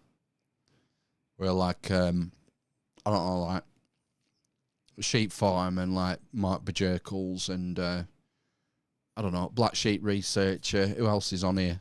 Like Noble, CFI. They all like do a live stream raising funds for me, for everything I've put into this over 10 years. Is that a thing? I know it's in football, obviously, but is it a thing in podcasting too? If it isn't, I think it should be, and I think it should start now. Maybe this is an idea.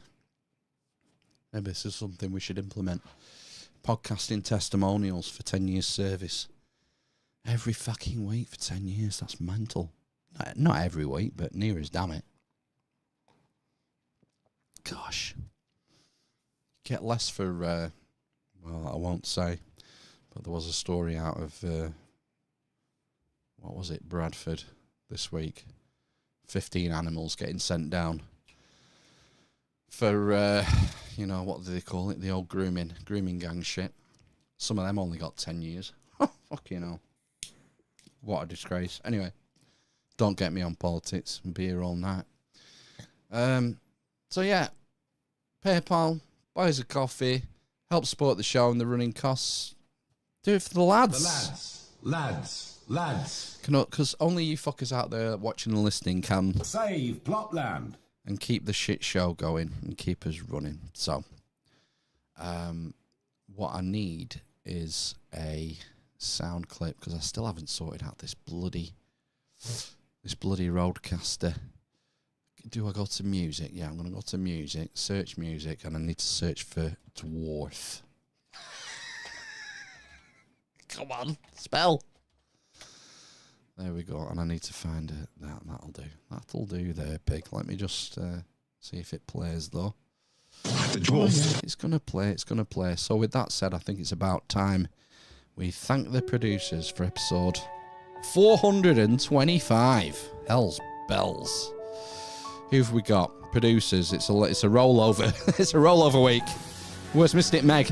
We've got Rona Kesson, Matthew Chin, Simon Muir, The Rash and Simon Muir, Alan Wilson, Sally Thompson, and Helen from Berkshire. Thank you. They are. Yeah. Yeah. So amazing. I know. And their love. That's so cool. You are extremely cool, guys. Literally. The best mate. Dwarf. Current. Grape. The doctor of thugonomics. Homophobe. The wind. Giant fucking lenses. Just feeding. Communist. Based Sigma Chad.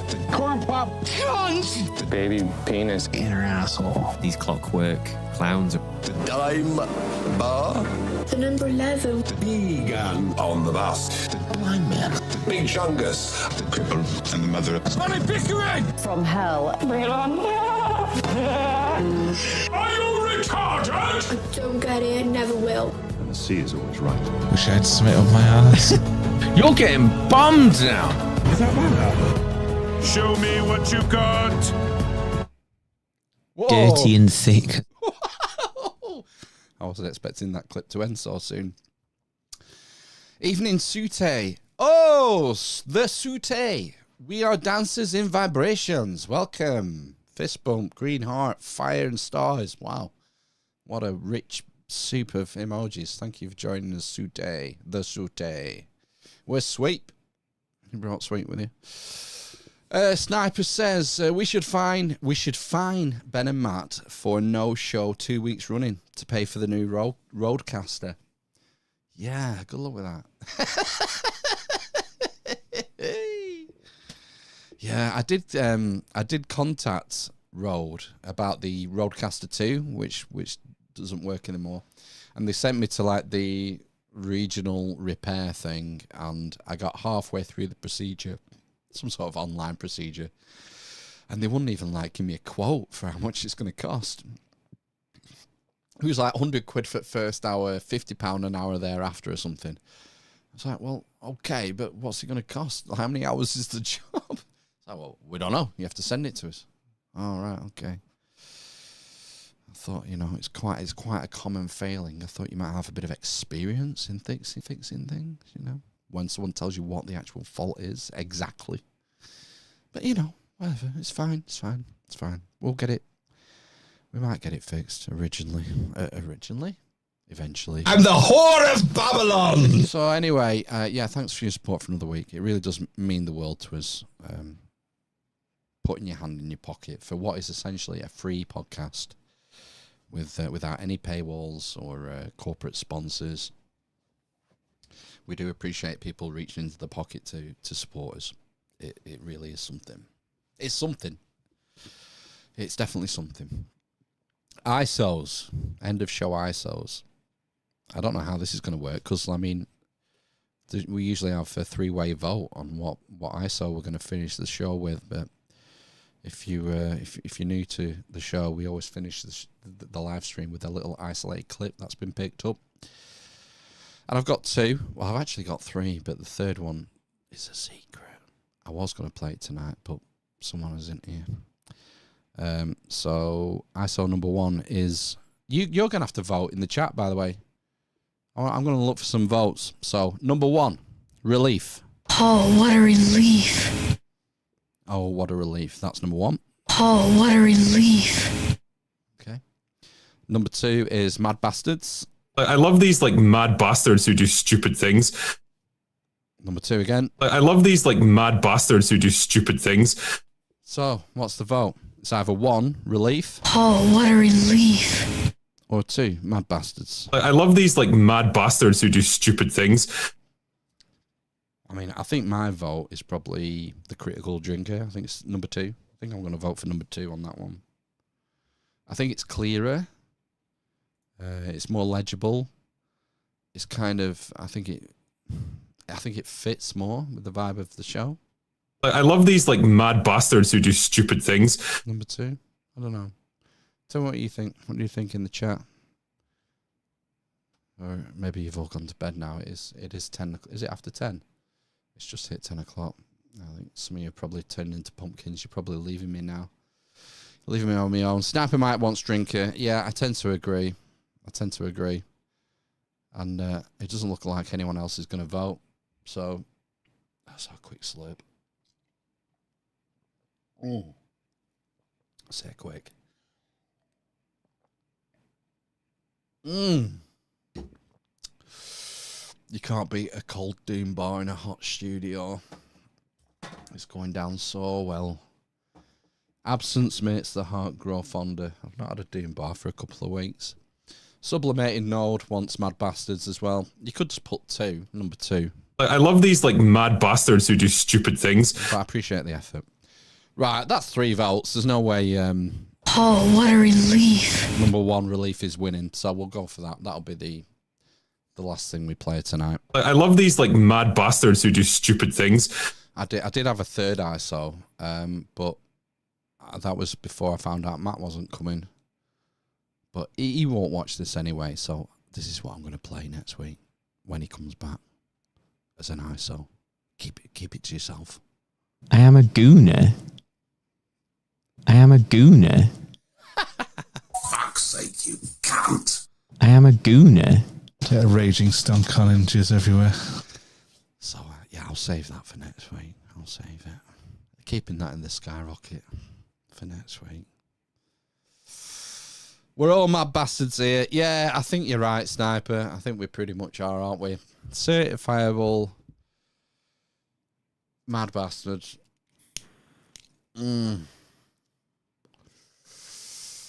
Wow, it feels later. I can't believe it's only 10 o'clock.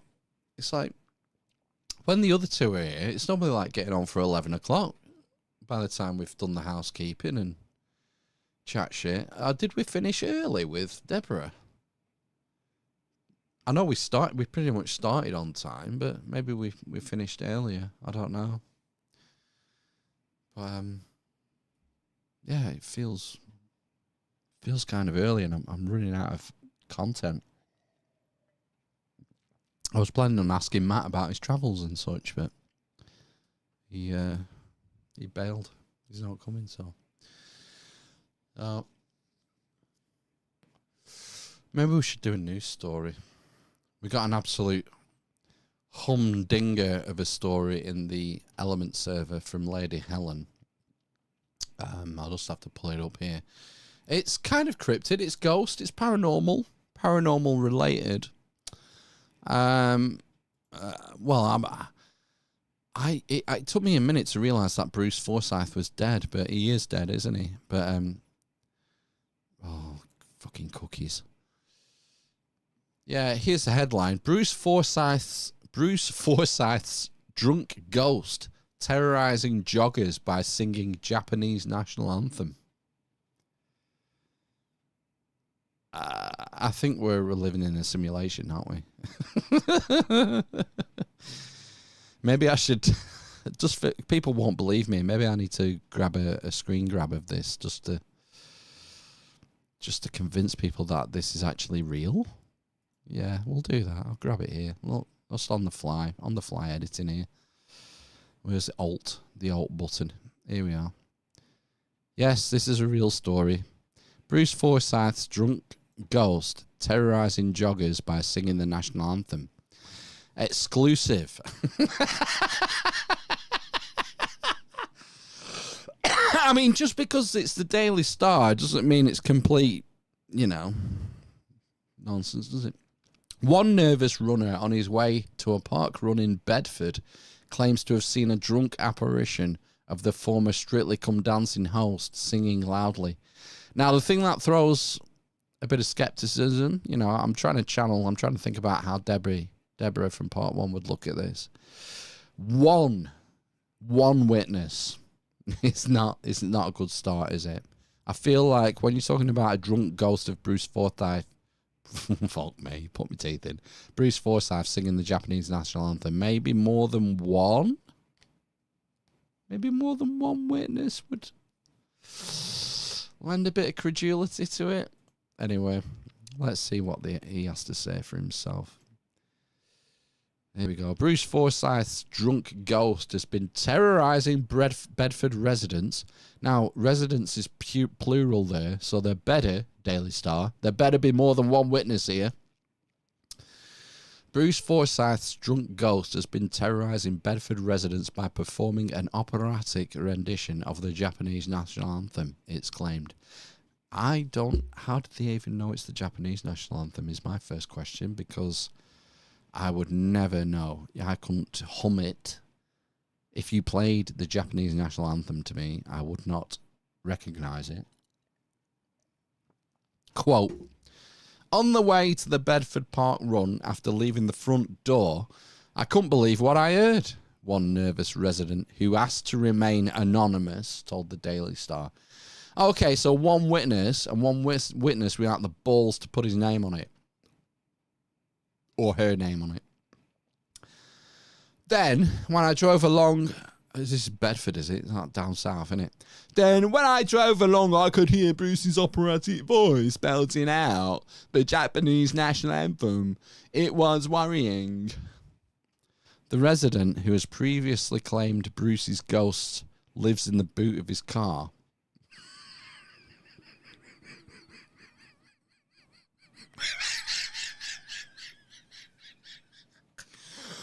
All right, mate, you won't believe it, but the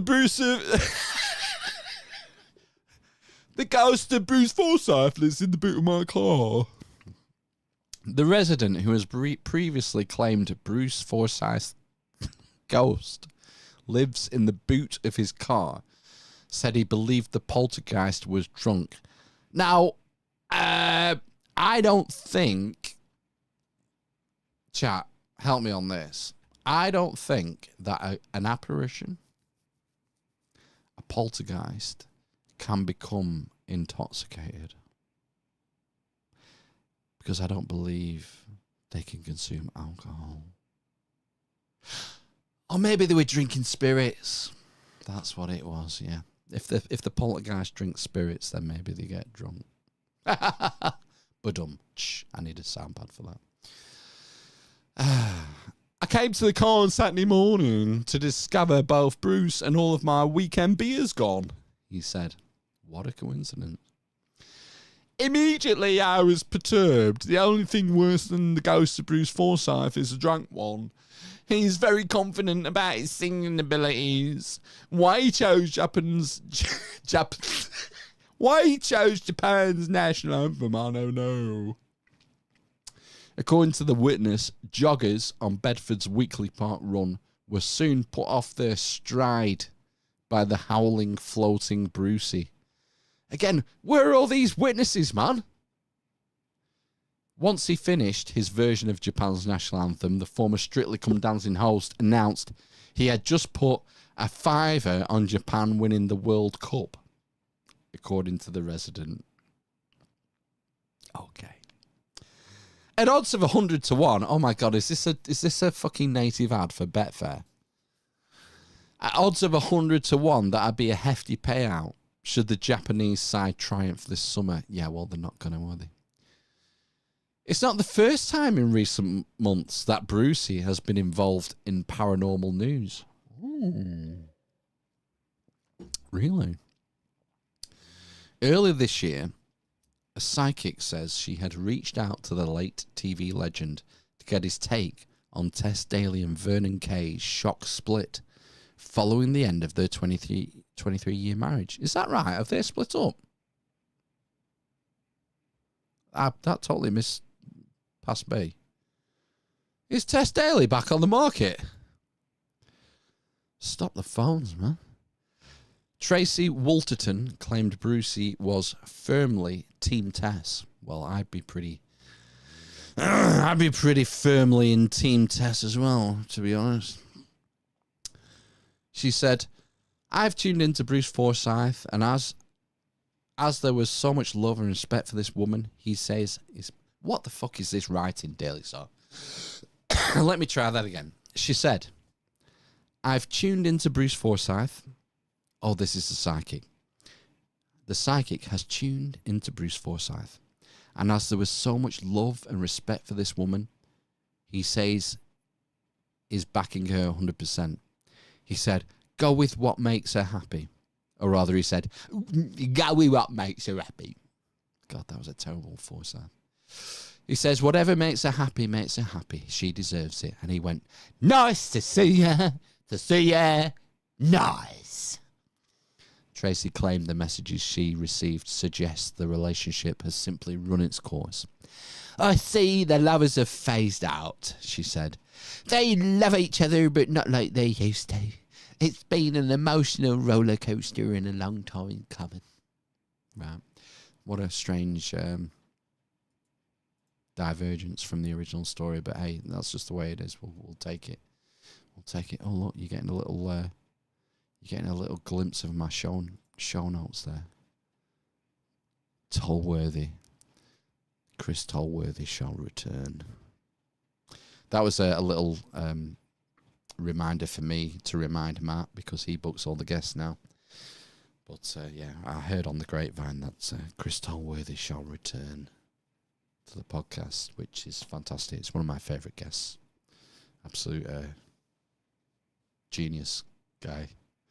And funny and a lot of fun. So yeah, Chris is coming back next month. There you go. Spoilers. So let's catch up on the chat while I was looking at that news story. I don't think there's anything. I don't think I've missed anything there, have we? He better have bought the class sticky rock. I don't know what that means. Oh, Sniper Mac. Nice to haunt you, nice. Yeah, very good, very good. Nice. That should have been, you should be a copywriter, Sniper. That should have been the headline. Were you what's he called? Jameson? What's the guy in Spider-Man? Oh my God, what's the character in Spider-Man? The guy who runs the Daily Planet. You take the photos, kids. I'll write the headlines. You serious? Yeah, Project Oh my God, another classic one. From Sniper Mike, Project Bruce Beam. That's a tongue twister as well. I love it. Project Bruce Beam. instead of Project Bluebeam. Fantastic.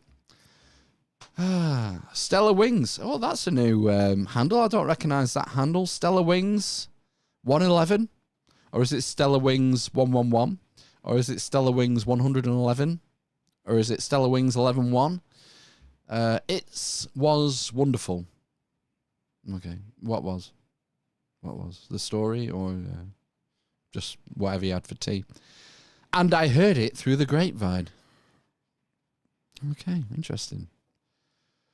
Maybe I've just missed. I've missed what the chat's doing. Maybe they're having conversations with themselves, and I'm losing track. I don't know. I'm making a conscious effort to try and interact more with the chat. You know, 2 for 2 sniper. I mean, sniper is like the a fantastic eponym for you. A Norman. I always said nomenclature then. It's an accurate handle, you know. You are sniping the headlines there, 2 for 2. I only need 2 shots, man. I'll get you. Stellar Wings 11. You. Oh, God, I don't know. I'm just not following you, Stellar Wings. Sorry. I'm lost. I'm kind of lost. 1 minute.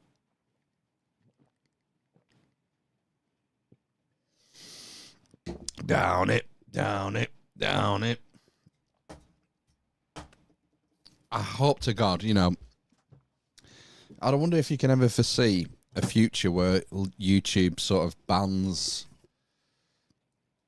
drinking on live streams. Can you see that? Can you ever see that coming? Because, like, I was watching something, I was off with the kids the other week for half term, and we watched a movie. I want an older movie. Maybe it'll come to me. It was some sort of old classic. Maybe it was Top Gun, the original Top Gun we watched, or something. And you know, on movies these days, on streaming services, they put out these warnings. Mild peril. Racial stereotypes. Beware. This film that Disney made called Aladdin in 2015 has negative stereotypes and negative racial stereotypes. Oh my gosh. And there was one saying tobacco use. So it was like, I don't know what the rage rating. I don't know what the age rating in the movie was. Maybe it was a 12, but on the top left-hand corner it said tobacco use. It was like a warning. I was like, well, how long before YouTube start banning tobacco use or flagging it? So hopefully they're working on a way to flag AI videos on YouTube, because I don't watch shorts, but from what I hear, particularly in the shorts section of YouTube, it's just dominated with AI slop. And from what I see of people using things like TikTok, Facebook Reels, Instagram, these platforms are, again, just saturated with AI slop. And it's concerning, because what did they offer? They don't offer anything of value. And yet they're dominating and monetizing these platforms. And from what I gather, YouTube is trying to work out ways of filter out the AI slop. So when you upload a video these days, you have to check a box. Right, that's simple enough to sort of avoid. You know, I tick a box saying there's no AI content in this video. Right. So if you make AI slop videos for a living, presumably you can say there's no AI in this video, and YouTube has to figure it out. And I believe that they're trying to make headway in doing that, to try and filter out, because as Gary from Nerdrotic says often on his live streams, the chat is king and you have to be authentic. People want authenticity. They don't want AI slop. I think maybe on these short form, algorithmically charged, basically dopamine factory platforms like TikTok with the 30-second videos. maybe they're more than happy to flood it with AI slot, but I think if you want to be sustainable, if you want to build an audience, if you want to have some sort of connection, you have to be authentic. And if you're not, you will get found out. The internet always wins. It's like the house in gambling. The house always wins. The internet always wins. And if you're inauthentic, people can smell it, man. And I don't know. It's never been a problem for me, at least. I can't speak for these two, but for me, at least, on this platform, because like with me, I'm an open book. What you see is what you get. I wear my heart on my sleeve. And, you know, the drawback to that is I say stupid shit from time to time, but that's just me. That's who I am. I can't help it. I can't change it. That's just how it is. Warts and all. And I think hopefully I've learned to at least recognize when I've done dumb shit and sort of pull myself up for it. Sort of try and correct it. When I recognize it. But I mean, it's hard to do in the heat of the moment when you're live streaming and you know, I mean, part of the thing is, although I'm just talking about how we're authentic and stuff, at the end of the day, on this shit show at least, we're trying to entertain as well. So we play things up, you know, for laughs. The way I look at it is when we're live streaming, when we're doing part twos and stuff, my primary thing is to try and make them two laugh. Because if they laugh, I know that there's a good chance people watching are laughing. And that's why I do the stupid voices, reading headlines and, you know, because it's funny. But there's nothing more satisfying than making someone laugh, is there? Making a mate laugh, you know. If you do something daft and make people laugh, it's kind of, I mean, fucking hell, it's like, that's the juice. That's the juice. What's the point of being alive? That's a bigger dopamine hit than watching AI slot videos for 30 minutes. If you get to act the goat, make a fool of yourself, because I don't care, basically. I don't really give a shit what people think. Maybe this is part of the problem as well. But I really don't give a shit what people think. I don't know if that's a flaw or a bug or what. You know, I would probably make an exception. You know, one of the times I probably do wear a mask, as they say, from The Mask, the film, you know, we all wear masks. I probably do wear a bit of a mask when it comes to my kids because we're all adults here. We're adults. We know, hopefully, we know when we're being serious, when we're acting the goat, when we're ripping each other. But when it comes to your kids, you kind of feel like, or I do, I can only speak for myself, like you have a responsibility, like you're a role model, and not like I would want to be a role model, but I think you're trying to set a good example for your kids. So maybe that's where that would be a situation where I temper myself, censor my speech, and put on a bit of like a facade, like a, you know, something in my head is screaming to say X, Y, and Z, and it's like, no. We're not going to say that because next thing, the kid will bring it up in geography class or history class, and then I'll be having a meeting with the headmaster. Where did your kid hear about this? What Holocaust? You know, joke. Oh, it's got some chats coming in. Oh, Stella Wings. Stella Wings, you're very active tonight. Welcome, Stella Wings. You are wonderful. Are you talking to Sniper there? Am I? So 2 for 2 Sniper. So Sniper's, yeah, got some, he is wonderful. He's had some wonderful zingers on the headlines there. You know, what was it? Nice to haunt you nice. Project Bruce Beam. Yeah, certainly wonderful. I concur, Stella Wings. Sniper wife. Sniper Mike is wonderful, yeah. Stella Wings 111. I think you're right. Keep it as analog as possible. authenticity. Fucking hell, put my teeth in. Authenticity is rare. Is rare. Really. Is it? You see, I maybe that comes down to what your sort of diet is when it comes to the media and what you consume. My diet's changed a lot over the last 6 months. So, sorry, one sec. Over the last 6 months, I've found myself consuming less and less podcasts and more YouTube live streams, mainly pop culture stuff. And it's purely for entertainment, really. It's just entertainment stuff. It's when I'm walking the dog or going to bed at night, maybe, or doing the washing up or cooking or something. I'm consuming more and more YouTube live streams. And I think that the majority of the stuff I'm listening to are authentic. They're authentic people. So, like, from my perspective, authenticity isn't rare. But maybe that's because I've curated my feed. Maybe YouTube's algorithm.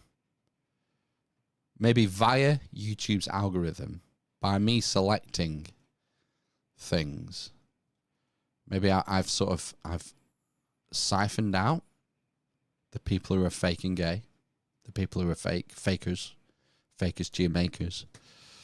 And so my feed on YouTube then gets populated automatically with people who are generally and genuinely authentic. And so to me, that provides a bias in my head where I think authenticity is plentiful. The internet, YouTube, it's a panacea. It's just full of authentic people speaking their minds, their opinions. This is why, it's so weird, this age we live in, where most of the stuff we consumed is dictated to us by algorithms. And we curate, edit our own algorithms by the actions and the decisions we take and our taste profile. But that changes our perception of reality. Because it means that you, Stellar Wings, think authenticity is rare, as opposed to me, who seems to think that authenticity is bountiful and plentiful and all over the internet. Am I just a hopeless fucking romantic? Oh my gosh. I don't know. There's definitely a deep dive. There's a conversation to be had there. It's sociology, what I would say. How do... let me just... I have to have a drink.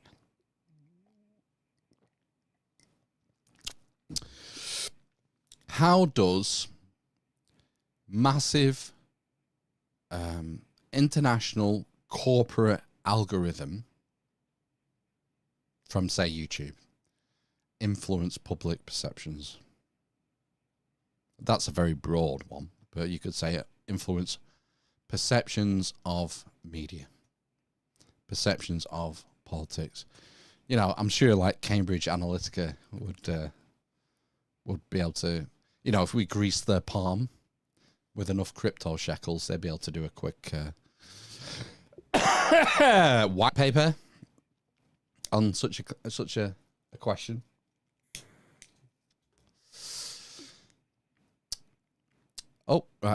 Correct. I have to scroll up.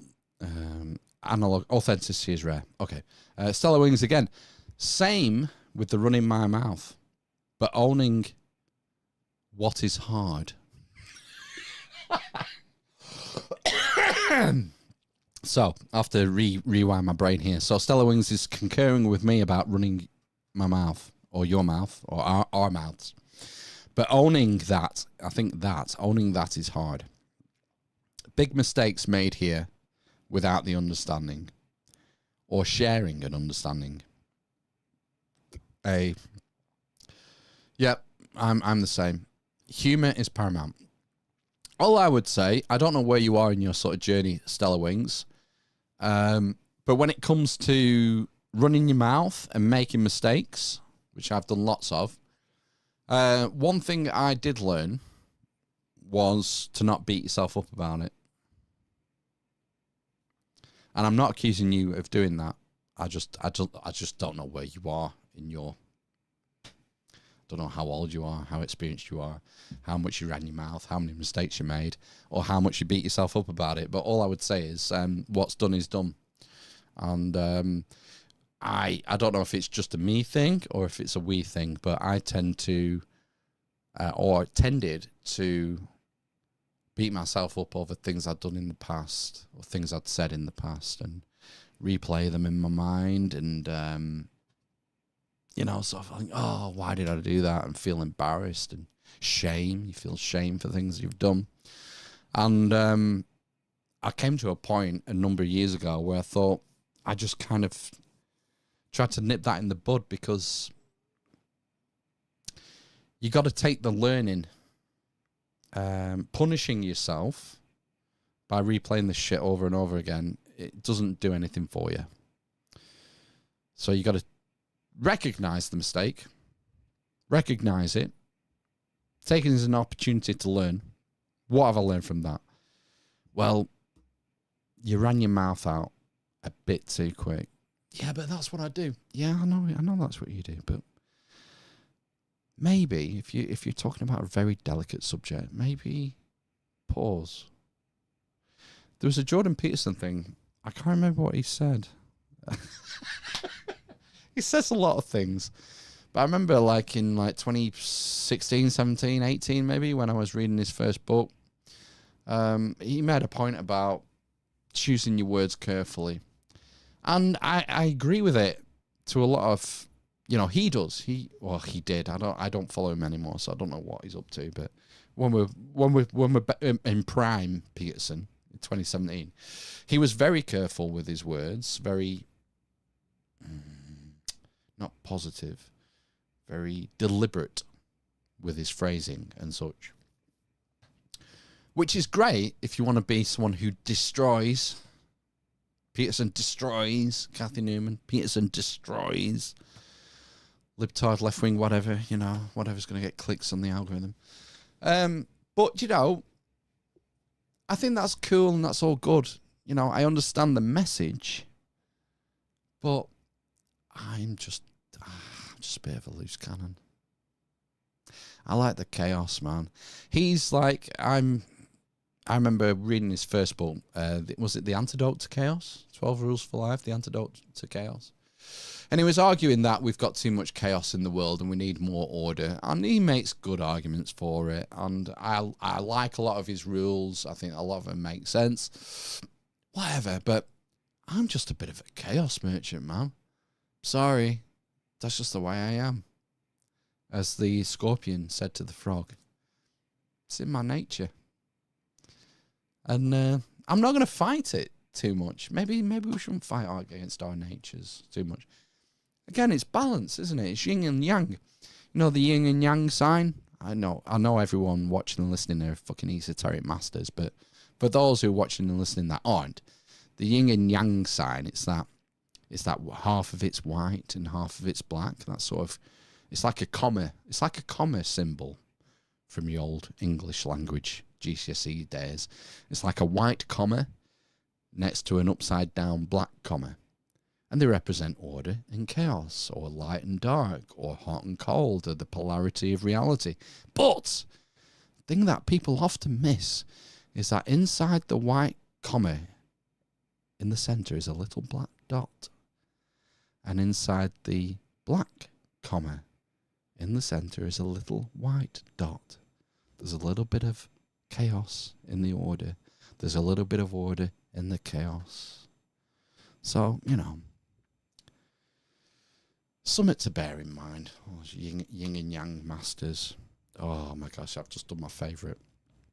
I'll get to the chat in a minute.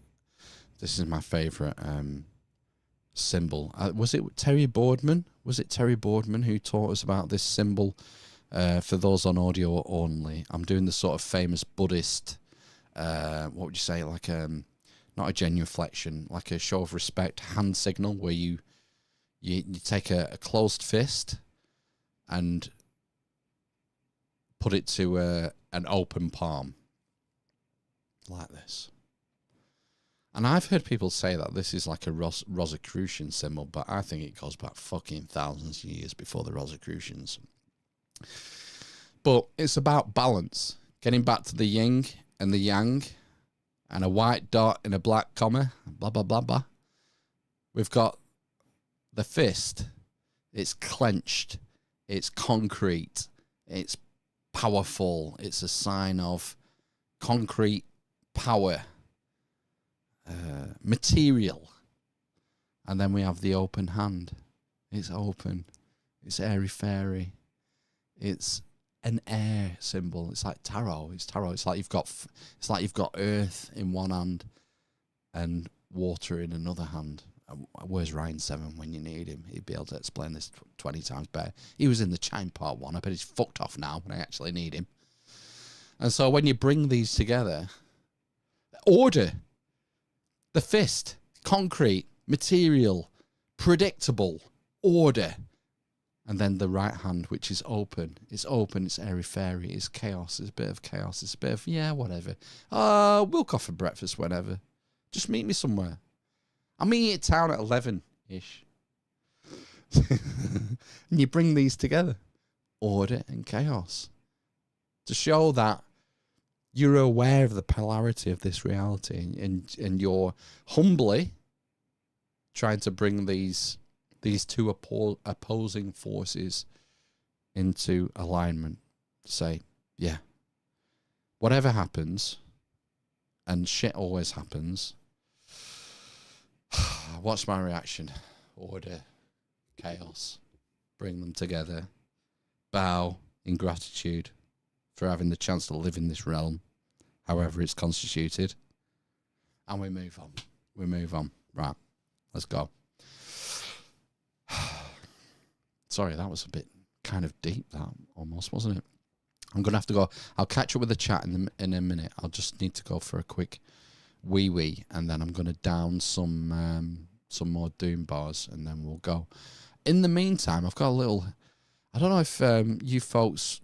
because you're obviously online on Sunday night, but Paul the Esoteric Explorer, he streams like an hour and a half before us.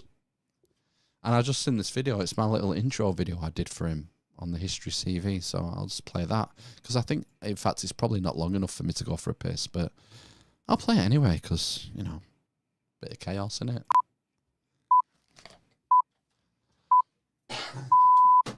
First on BBC One.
Glorious. It goes, hey, it was just long enough for me to go and drain the snake and get back here. So let's keep up with the chat. Is there even anyone here? Let me just nip to restream and see if anyone's alive. Fucking hell, 11 people. Jesus Christ. There's 11 brave souls who've made it this far in the podcast. And it's that's better. 10:38. That's more like a finishing time, isn't it? Pardon me. Oh my god. What's going on here, like? Why have I got a world within a world? Has that been there all the time, that window capture? Jesus Christ. Anyway, let's see. Anyone's about in the chat. Oh my gosh, I've missed quite a bit here. Analog, yeah, authentic. We've got that. Stellar Wings, yeah, we caught on that. Oh, Snapper Mike says, I was the class clown and still am. Oh, that's good. That's good. I remember I wasn't the class clown. Neither of us three were. I remember our class clown, and he was incredibly funny. One of the things he used to do, I can't really demonstrate it because I need long sleeves, but in RE, he used to, in the school jumper, like the woolly school jumper, he would pull his arms into the body of the jumper. Then he'd put his hands behind his neck, like this. And then he would pull the sleeves up on his jumper to expose his elbows. So he looked like an amputee. And then the teacher would say, Paul, stop messing around. And he would go like, he'd try and pick his pen up. So I'm trying, miss. I'm trying to pick my pen up with his elbows. And it was hilarious. Paul, yeah, he was our class clown. Don't know what he's doing these days. But I'll tell you what he's not doing. He's not writing comedy for the BBC. He wouldn't have a loose cannon, a chaos manipulator in there. Stellar Wings. What? That's a wonderful mask to wear. Wu-Tang is indeed for the children.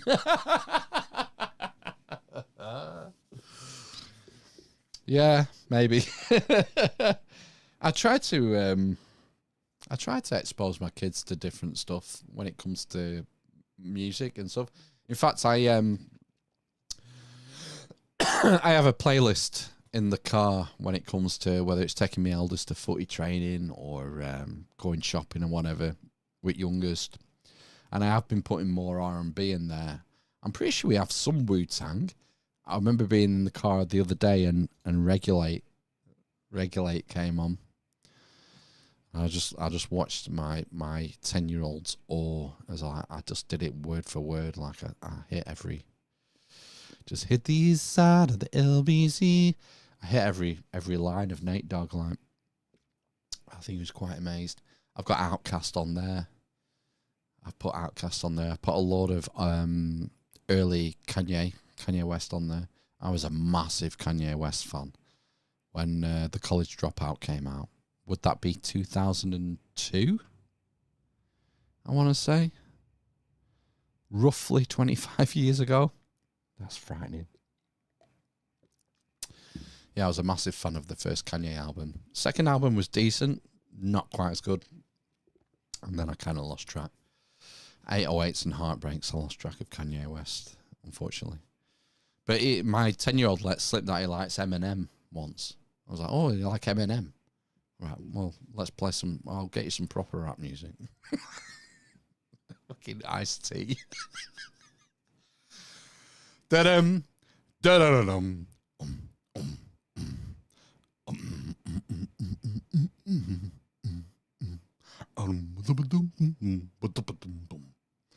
Was it a hit? Oh, a hit. No, we didn't quite go back to the 70s. Sugar Hill Gang, but hey, this time. It's time for his education. Sublimated Node. I've been leaning more into academic stuff surrounding Grail mythos myself. Oh, I'd like to know more, please. Sublimated Node. I'd be interested in some academic Grail mythos stuff. Send me some links, please, in the DMs or the Amish Inquisition at gmail.com. My reading has fucking tanked this year. I'm not reading anything like as much as I'd like because I've just been too busy with work and other things. But academic stuff surrounding Grail mythos sounds right up my alley. It's one of my favourite areas of interest. I mean, it's just so rich, isn't it? And it's such the Grail mythos, Christianity, it's foundational to our civilization. So anything that kind of riffs off that and sends it into an esoteric direction it's just tempting to me. Plus comedy stand-up specials. All right, I've not watched a stand-up special for years and years and years. Gosh, the last one I saw Jimmy Carr, I want to say about 15 years ago. And not Jimmy Carr, Ricky Gervais. I remember Ricky Gervais, I think I saw his first 2 solo tours, Animals and something else. And I've seen Peter Kay live once or twice, but I'm totally out of the loop on stand-ups. I don't listen to Joe Rogan anymore because his podcast, when I got into Joe Rogan, it was Graham Hancock, Randall Carlson, iconoclasts, revisionists, people who are like turning things on its head, controversial figures. But now when I click on it to see who's on, it's 75% it's MMA fighters and comedians. It's like, I'm not spending 3 hours listening to a comedian. I'm sure it might be funny, but I don't want that out of my entertainment at the minute, so I'm not going to listen. Meta Daniel, sometimes speaks silence speaks louder. Sometimes silence speaks louder. Yeah, true. Pauses in between may be key. Yeah, that's true. Yeah, it depends on the forum, doesn't it? Forum, context, stick. I just saw stick flash up. Yeah, it depends on the forum. In a debate, silence can speak volumes.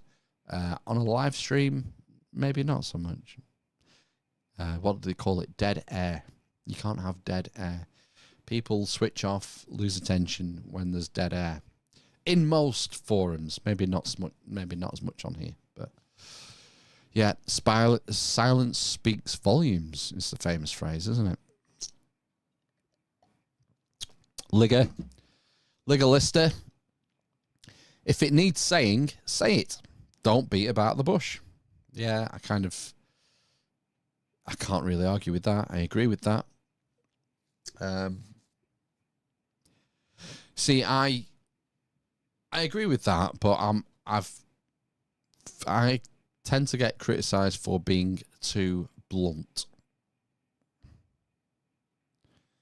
and I think that's sometimes I'm self-critical in that respect. I think I'm too blunt in certain situations, and it can come across aggressive when it's not intended. And sometimes I say shit, and people think I'm starting an argument or I'm being antagonistic when I'm not. I'm just a bit blunt sometimes. So that's something I try and rein in or think about. I'm not saying you have to, Ligger. It's just me. This is the way I'm trying to operate. I'm trying to, I don't know, improve, if that's the right word, the way I communicate in the main.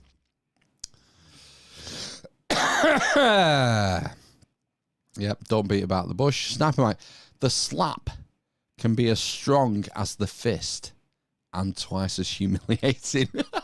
Oh my God. We're going back to the old Buddhist fist and open palm. The slap can be as strong as the fist. Agreed. And twice as humiliating. Again, that depends on context, doesn't it? Hey, we all remember E. Honda from Street Fighter 2, don't we? Hand and hand slap! Yeah, I've been punched more than I've been slapped.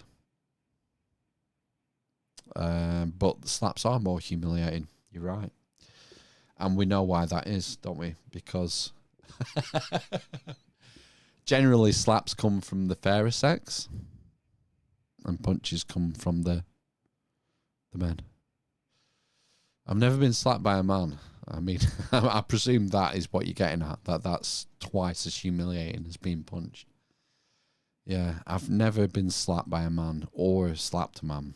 So, yeah, I'll take your word for it, Sniper, on that. That's humiliating. Legalissa, don't be afraid to speak your mind. Yeah, I agree. I'm not.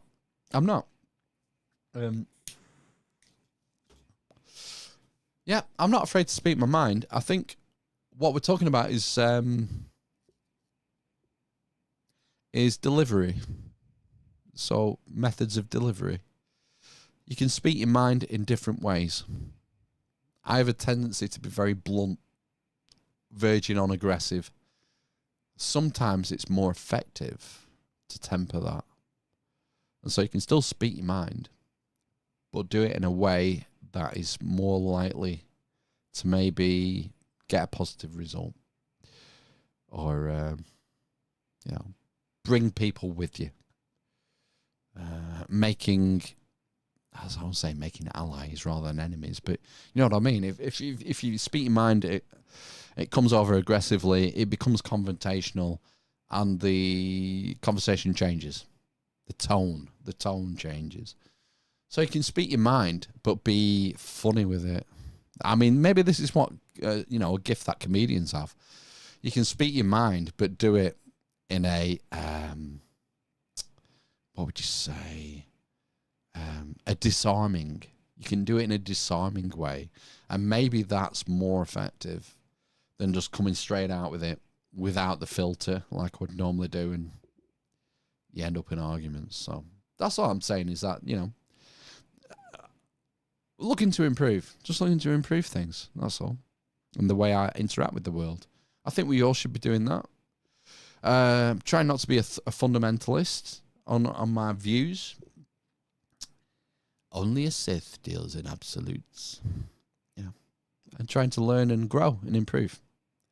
Meta Daniel, California here. Wow. This is chill. Meta Daniel, I'm sure I've seen your handle before in the chat. I always assumed that you were in the UK because like 90% of our audience is. Or maybe you're on holiday in California. Do you live in California, Meta Daniel, or are you just on vacay there?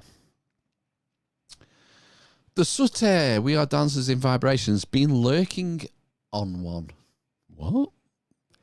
Been lurking on one. Ligger. Oh, I think the stream just died. Ligger. Sniper.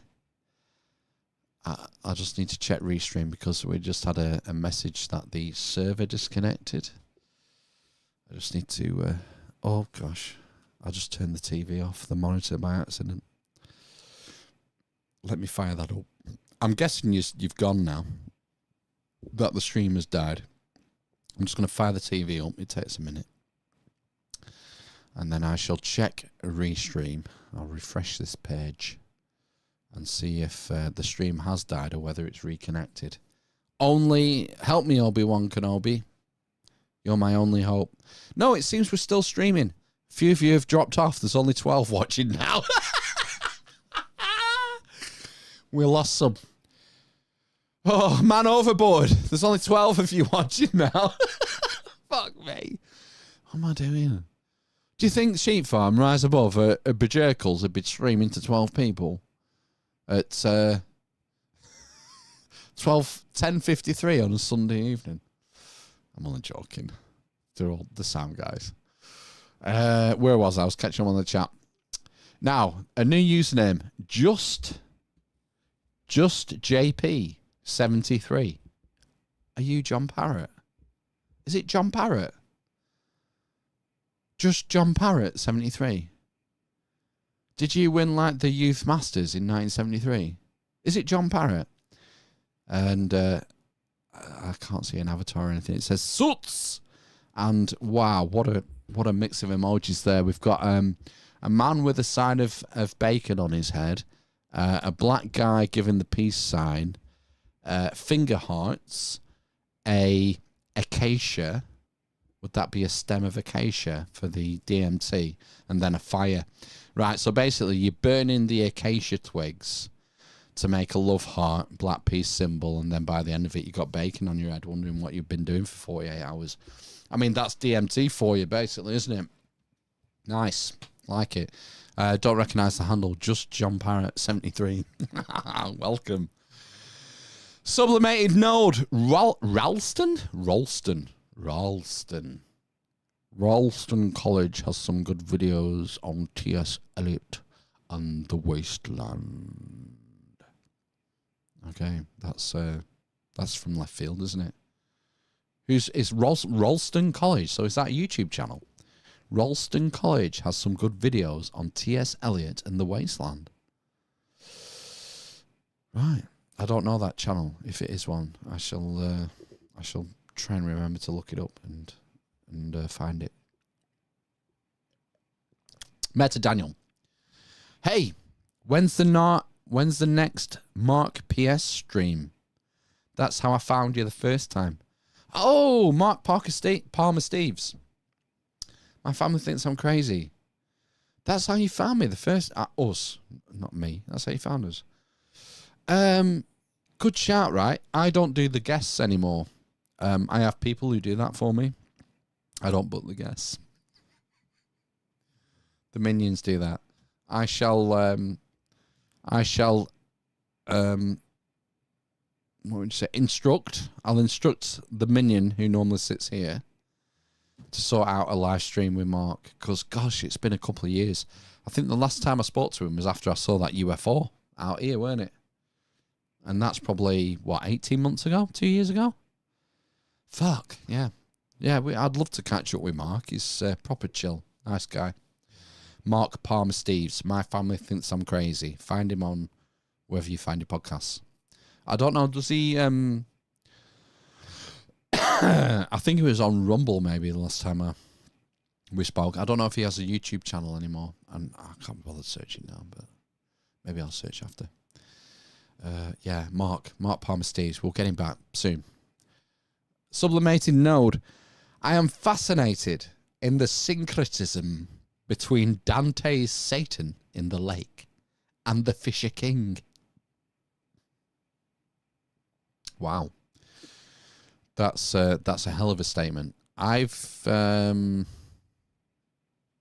Is that from that Satan is in the lake? Is that from Dante's Inferno? I presume. Or is it Divine Comedy or what? No, it'd be Inferno, surely. And the Fisher King. So the Fisher King from the Grail legends, like the Chrétien de Troyes. The what was the the German guy, Wolfrich von Eschenbaum.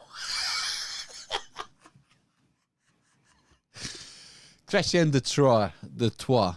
Yeah, he was one of the Grail mythos. Who's the German guy? Wolfgang van Eschenbaum? Eschengang?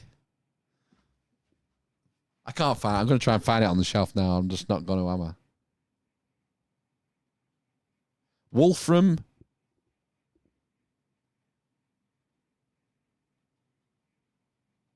No, I'm not finding it. Wolfram van whatever it was, yeah.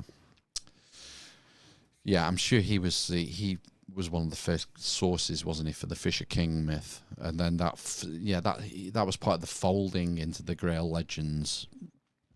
Eschenbach, that's it, Wolfram von Eschenbach. Yeah, I'm fascinated in the syncretism between Dante's Satan in the lake and the Fisher King. I'd have to go back and revisit Dante. I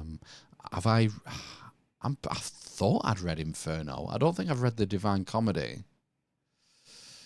So again, I'd be interested to know more about that syncretism. Now,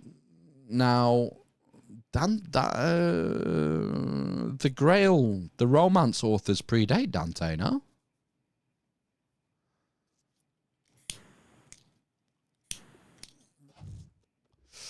You're talking about syncretism between Dante and the Grail legends. I'm going to have to Google this now because I'm curious. I think it would be the other way around, no? When was Dante Alighieri.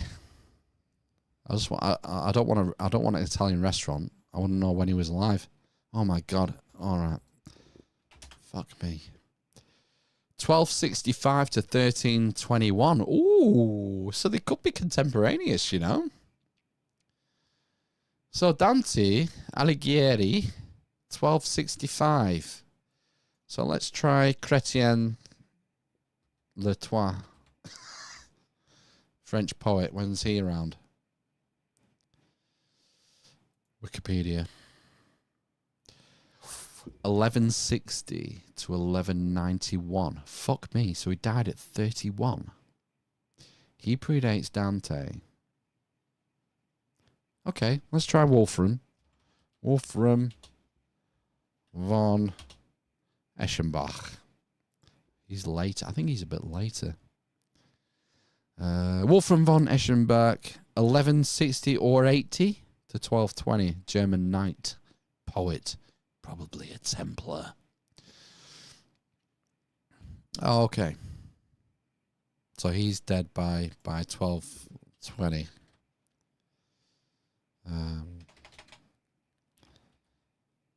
Yeah, I really know nothing about the history of Dante, but yeah, you do wonder if he was influenced, don't you? But maybe he was influenced by the Grail, the Romance authors, the Grail legend authors. I like your the cut of your jib sublimated nose. That might be an interesting rabbit hole to go down for, like weird history, esoteric history nerds like us. You would think that there would have been some sort of paper written about such a syncretism or relationship, you know, beforehand. But maybe not. Maybe not. Maybe you're on. Maybe this is a unique thread that you've discovered. I'd like to know more. Come on the podcast. Tell us about it. Sniper Mike, Stig 2026. I've not seen Stig in the chat. Or is that a guest suggestion? I'd have Stig on every week if, you know. I mean, the problem is that every stream would be about 6 hours long, so you got that. There's only 11 of you now.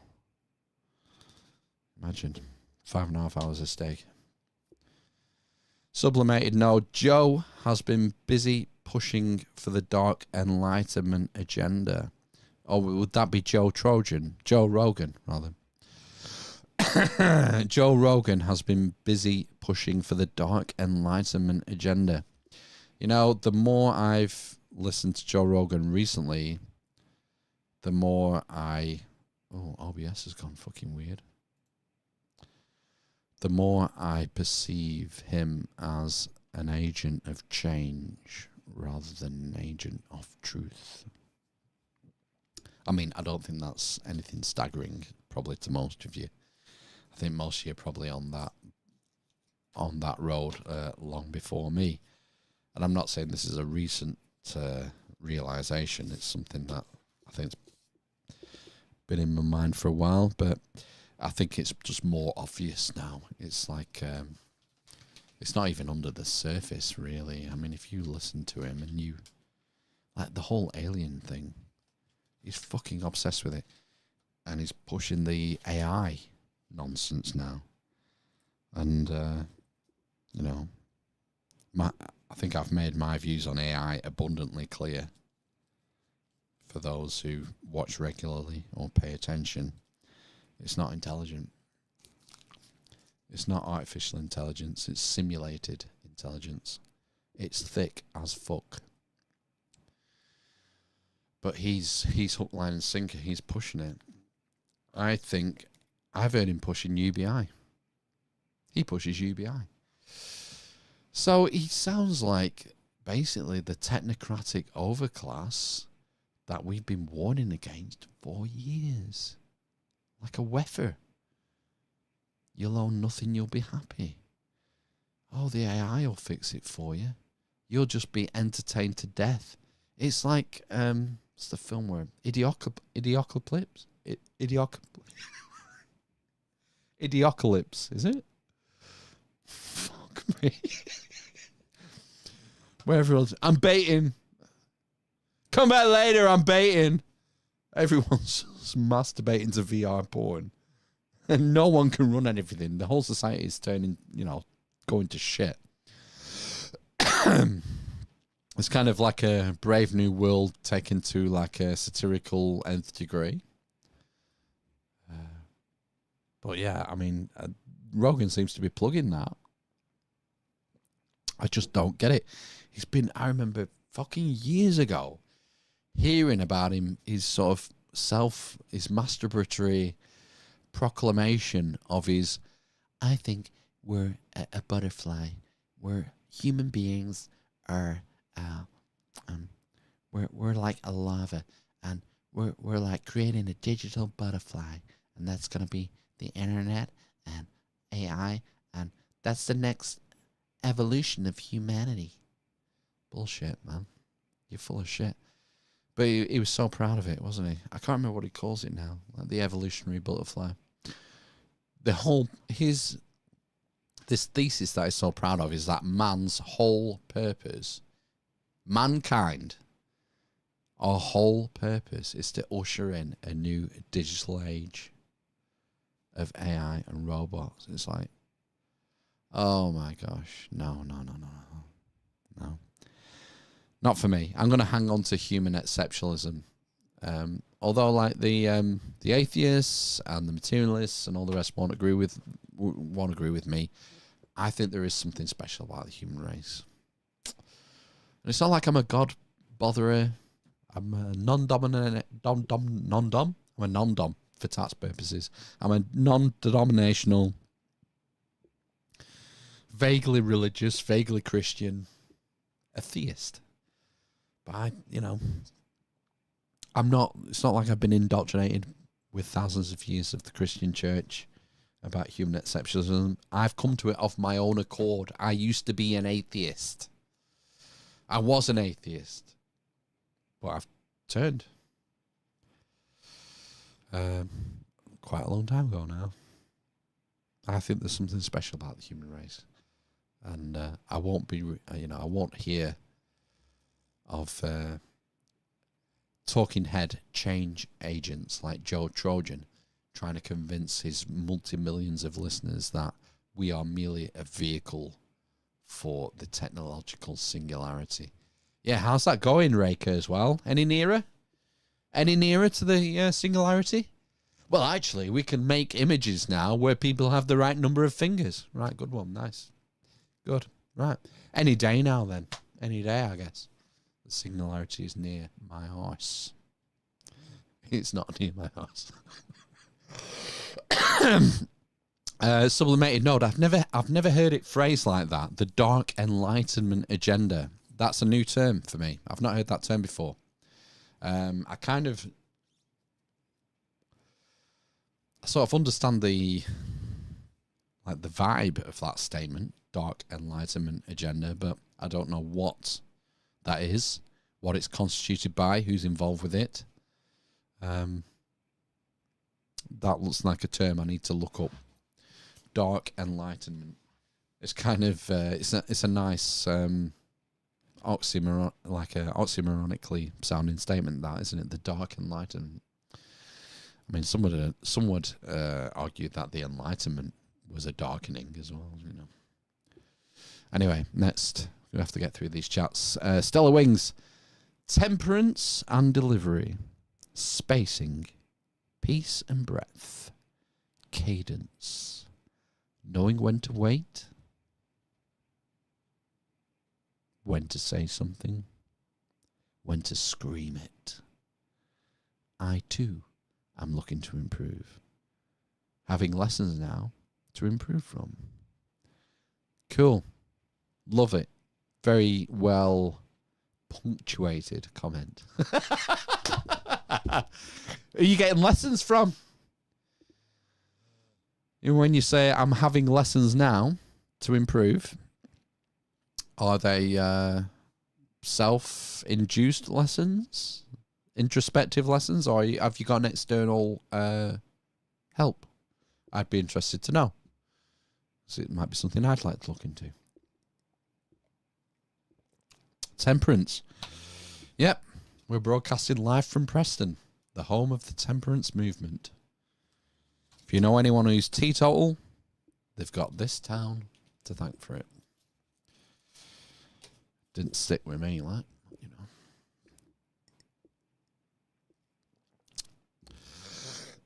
know. Yeah, that's good. I'm going to read that again. Temperance and delivery, spacing, peace and breadth. Is that should that be breath rather than breadth? I don't know.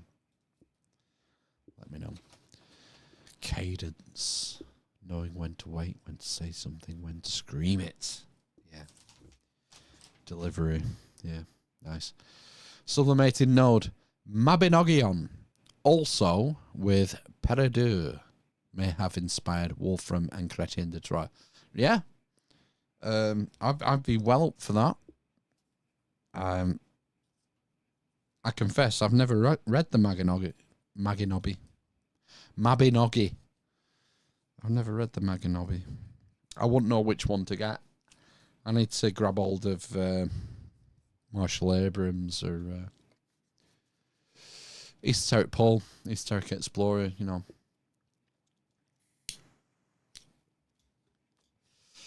Maybe get into it. But like I said before, my reading's taken a fucking dive last 6 months. I've just had too much on. So I've also with Peridou. I don't know. I recognise that word Peridou, but I don't know what it is. I'm guessing it's an ancient Celtic or Briton or Welsh source material or oral tradition or something. Peridou. I should probably look that up.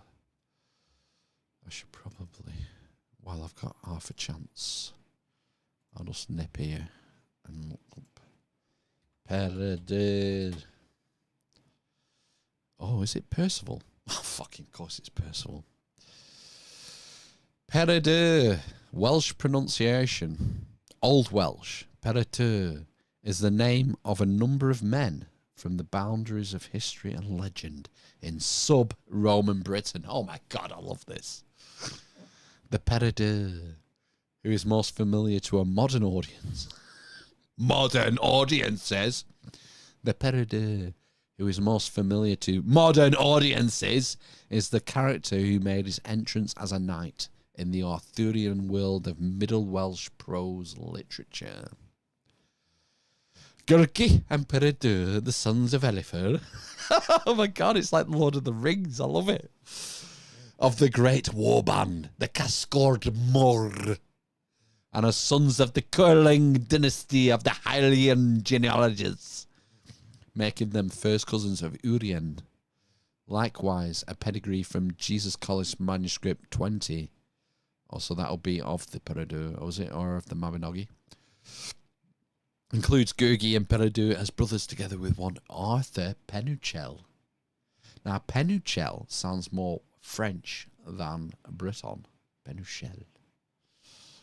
Oh, wow. It's just another rabbit hole, isn't it?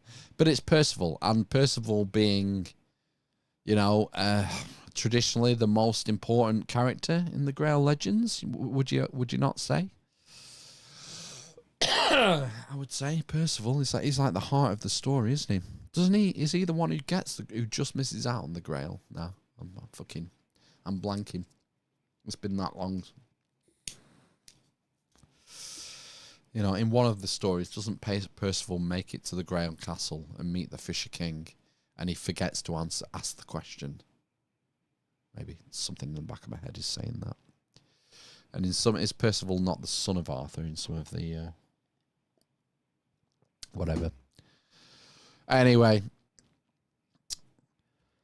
Legalisted. You can just unplug it if you want. Okay, what's that? My life support system. Past Ligger's bedtime.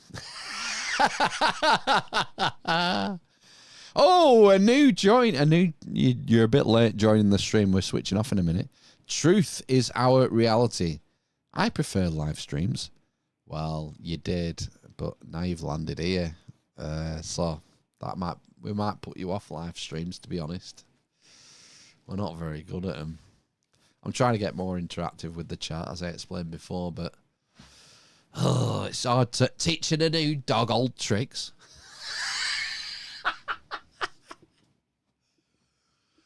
Oh, it's hard teaching a new dog old tricks.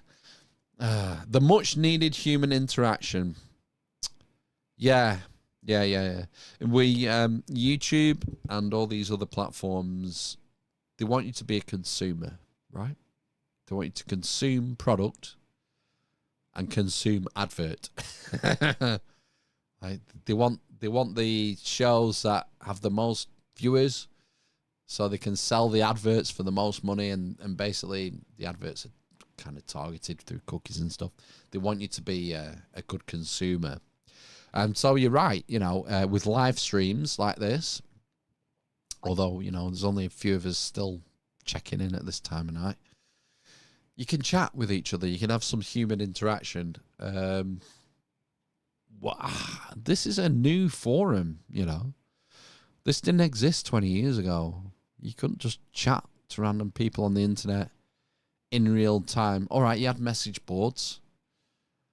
Yeah, and I guess the live chat on a live stream is kind of like a message board, isn't it? I suppose you would say. Yeah. It's kind of that basic, isn't it? It's kind of just a message board. I suppose what's unique, rather than a chat, a message board will be on a topic, right? Whereas a live stream chat is based around a channel. So a shared perspective on a subject or a channel. So that's your common starting off point, isn't it? But I've seen it in different chats. When I watch Rise Above, Sheep Farm, they're communities, right? The people who watch live, they form a community. You recognize the same handles. They get to know each other over time, for shows that have been going for as long as Sheep Farm and Rise Above. You develop relationships. And that's real. They're real human relationships, even though you're only really... I'll say that. You're only really communicating with a handle on YouTube. But with the meetups, I've met quite a few of you, like Legalista, in the flesh.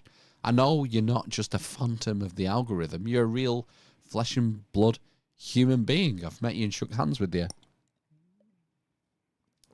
So, yeah. I agree. Truth is our reality. Human interaction is the be-all and end-all. It's why we're here, man. In the Mabinogion, the Grail is a severed head. Oh, gosh, that's grisly. Whose head is the question. And is it really a severed head, or is that a metaphor? Because it varies, doesn't it? With the Grail romances from the Middle Ages, you've got a platter. The Grail is a platter, no, in one of them. Sangreal, royal blood. Some people see the Grail as the bloodline of Christ. I remember reading Dan Brown's books when they first came out and being enthralled with them. That was early on my journey. And probably part of the catalyst for getting into these sort of areas, As much as people slag Dan Brown off for being a bit sort of passé now, I think he's got a lot to answer for getting people on this journey. Because he was sued by the authors of Holy Blood, Holy Grail. Something in... Oh, I'm blanking on the names. But I went on to read that book. And, then various other books on the same subject. So, yeah, Dan Brown brought a lot of this into the mainstream. Similar to Graham Hancock. Truth is our reality. It's full of people on the YouTube grift. Live streams, it's full of people on the YouTube grift. The standards are shocking. Talking about this stream, then. Oh, gosh. Well, I think I've got 2 young kids. And I think both of them, you say, what do you want to be when you grow up? I want to be a YouTuber. Because that's what they can, you know, they watch a lot of YouTube. They watch a lot of influencers. I think a lot of people maybe start YouTube thinking that it's an easy grift.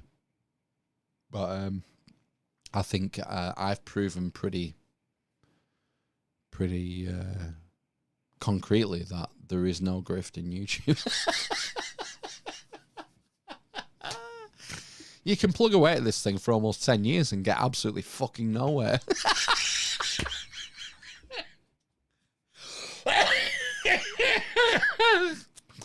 Oh, almost a decade of my life. Almost a decade of my life, and I'm live streaming on a Sunday evening to 11 people. So yeah, the grift isn't there for me. I'm joking. I love you all. You get my point, though. It's like, yeah, I think there is. Obviously, there are grifters. YouTube is full of grifters. They're pretty easy to spot, no? Aren't grifters pretty easy to spot? I think they're pretty easy to spot.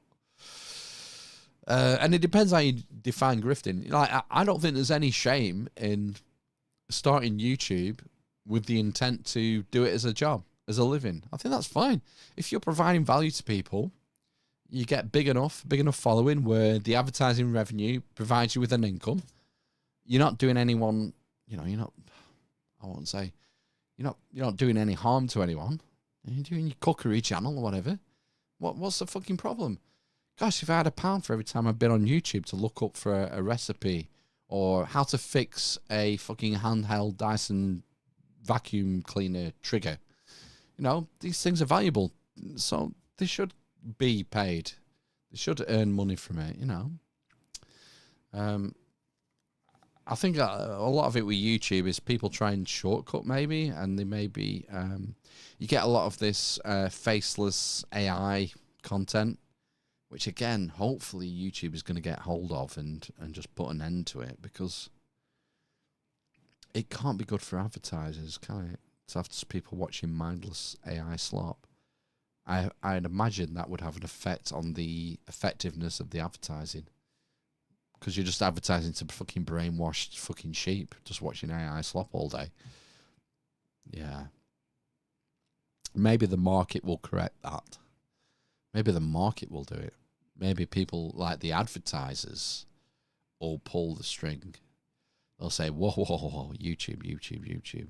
We're spending this many millions on adverts. We're getting no throughput. We're not getting any click-throughs. Because you're just throwing our adverts in front of fucking spaced out zombies, dopamine addicts watching AI slop 30-second videos. Sort it out, man. We want our adverts in the middle of engaging, worthwhile, valuable content. Maybe that'll change. Maybe the market will fix YouTube. And the standard, I'm sure the standard is shocking. Yeah, proofs in the, yeah. Exhibit A. Referring to the AI. Lol. Matthew Reynolds. Welcome, Matthew. I've not seen you in the chat for a bit, I don't think. Are you a friend of the Russian? I seem to think Matthew Reynolds is a friend of the Russian spy. Simon Mir. Truth, the new Tell Lies vision. Yeah, well, it is what it is. Yeah, he's late. Matt's late. What time do you call this? I'm just catching up on the chat. It may happen again. Knowledge should be free. Well, YouTube is free.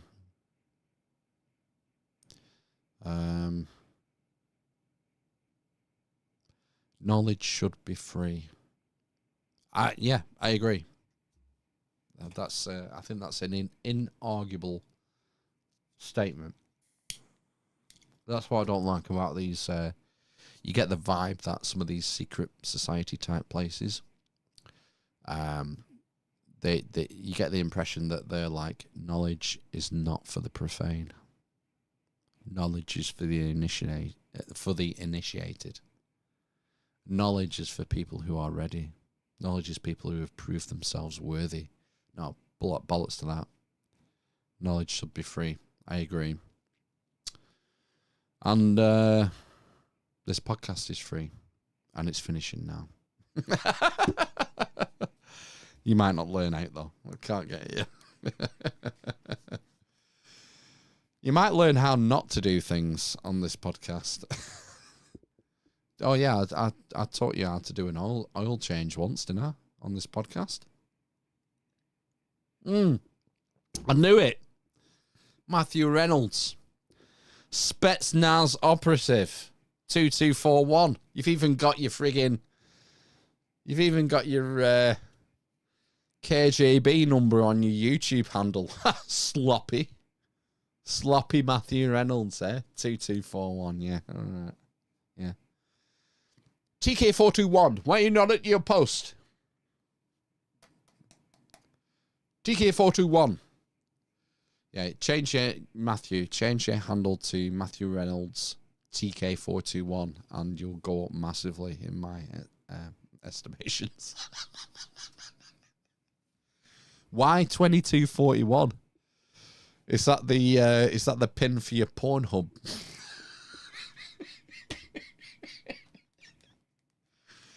Is that your secret gooning profile on Spank Bank? God, shouldn't laugh at me on jokes, should I? Matthew always, not that Matthew in the chat. Matthew who's sitting next to me, he's always having a go at me for laughing at me on jokes, but I can't help it. They're hilarious sometimes. Send him back to reconditioning. Yes, he's done a poor job. Back to North Korea with you, Matthew Reynolds. Oh dear, and he was late. Yeah. Well, I think I'm fucking spent, lads. What a sausage fest in here tonight, by the way. Lads, where have all women been tonight? Who's frightened them off? Is it because Matt's not here? Is it because it's just me? Sorry. Damn it. Sorry, sir. Has anyone else noticed that we've scared all the ladies off in the last couple of episodes? Or is it just because the men are hardcore and the women have yeah. Fucking hell, it's been done over 3 hours. What time are we on? 11:30. I think it's about time we called it. Oh my gosh. I say that. I thought that was an empty can, and it turns out it's... I've been a bit slow on the drinking. Too much chatting. Not enough drinky pooing.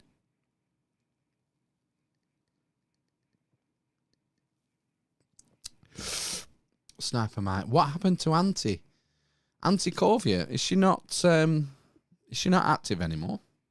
Does she not? Do you not see her in the Rise Above chats at all, Sniper?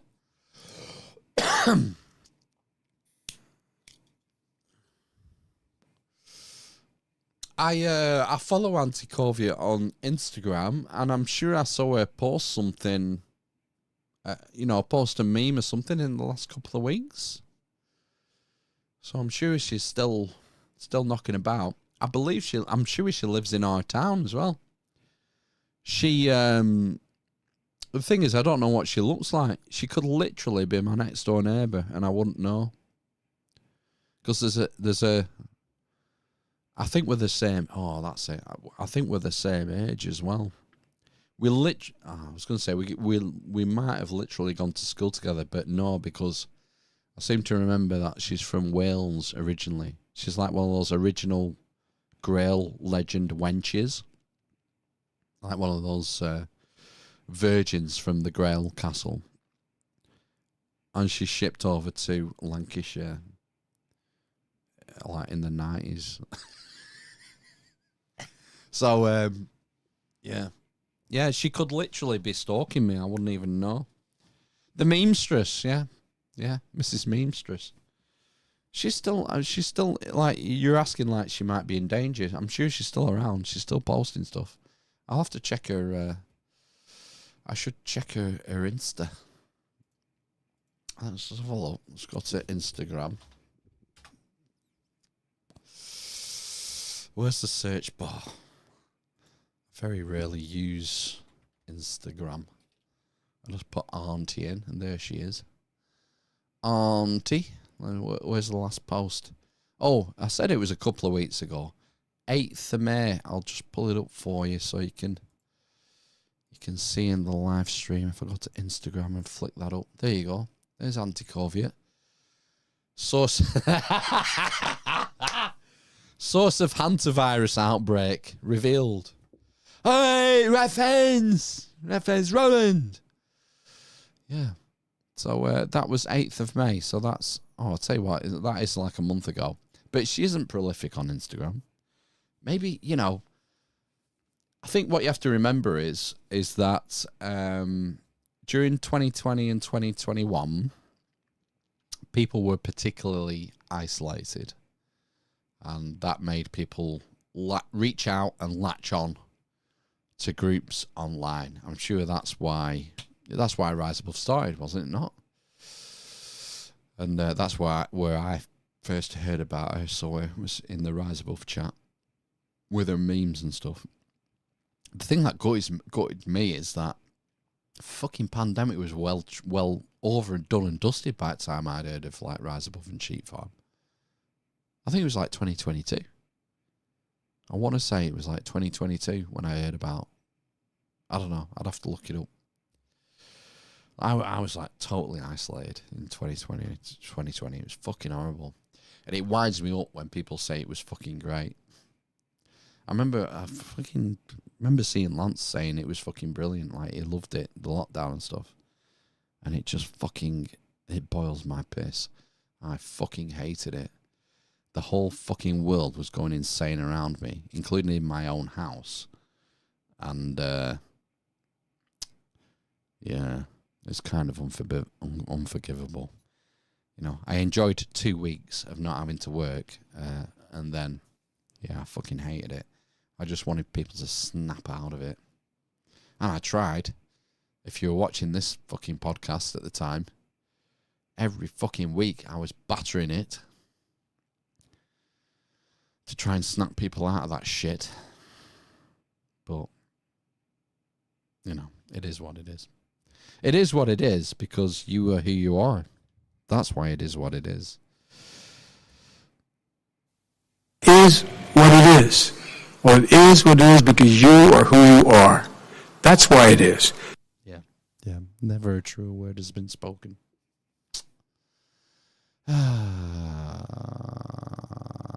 Helen AWOL. Yeah, Helen's AWOL as well. She was in the what's it called? The server we have? Element. She was in the Element server, I think, earlier. I think she posted the story about Bruce Forsyth's ghost being drunk singing the Japanese anthem. So, honestly, people have their own lives to lead. Like, you can't expect everyone to turn up every Sunday at 8 o'clock just to listen to some drunkard northern rambling on about nonsense that he doesn't understand. With a 40-watt light bulb in the middle of his head, steam coming off the top of his head, working overtime, trying to think, what's the name of that German romance grail author? You know, people have their own lives to live. It's fun. We're grateful that anyone turns up, guests included, because, you know, there's a million podcasts and live streams like this, and it's like, it's special when people turn up, to be honest, because we're not special. Anyway. That being said. Raging stone collinges everywhere. Yeah, it's about time, isn't it? I think it's about time we called it. We can't do this all night, man. It's, wow, we've gone up to 12 now, fuck's sake. 3 hours and 25 minutes. It's 11:30. The witching hour is close at hand. I'm wondering whether I should just sack these two because it turns out we don't need them. You know, usually we'd be tea and cocoa, coffee and cocoa and toast and wrapped up well before now, like an hour ago. You know, these lightweights having to, got to be home for 10:30. Got to be home for 11, you know. Yeah. I'm joking, obviously. I love them. I love them both. Asna! I want to do an aside, since I mentioned Brian Brushwood and you went on and on about the vasectomy. Yes. Which is personal. I don't think we should be discussing it. You brought it up. But it was brought up at the dinner table, not Brian Brushwood, but it was brought up at the dinner table by JC because, you know, he's at the age, he's in his 30s, I guess, but he's noticing, he says that he knows people that have had vasectomies and they immediately lose their sense of humor. Well, that's. I just thought I'd throw that out there because it's one of the elements. Because my thinking was they all end up looking like old lesbians, which is, you know, bad enough. But losing your sense of humor can't be good. Fucking old lesbians. I'll read you a bedtime story, Phil, says Sniper Mike. Yeah, what will it be? Big Dog, Little Dog. That was my favourite when I was a kid. I found one on eBay in my 30s and bought it. And I get my missus to read it to me at bedtime. And it just...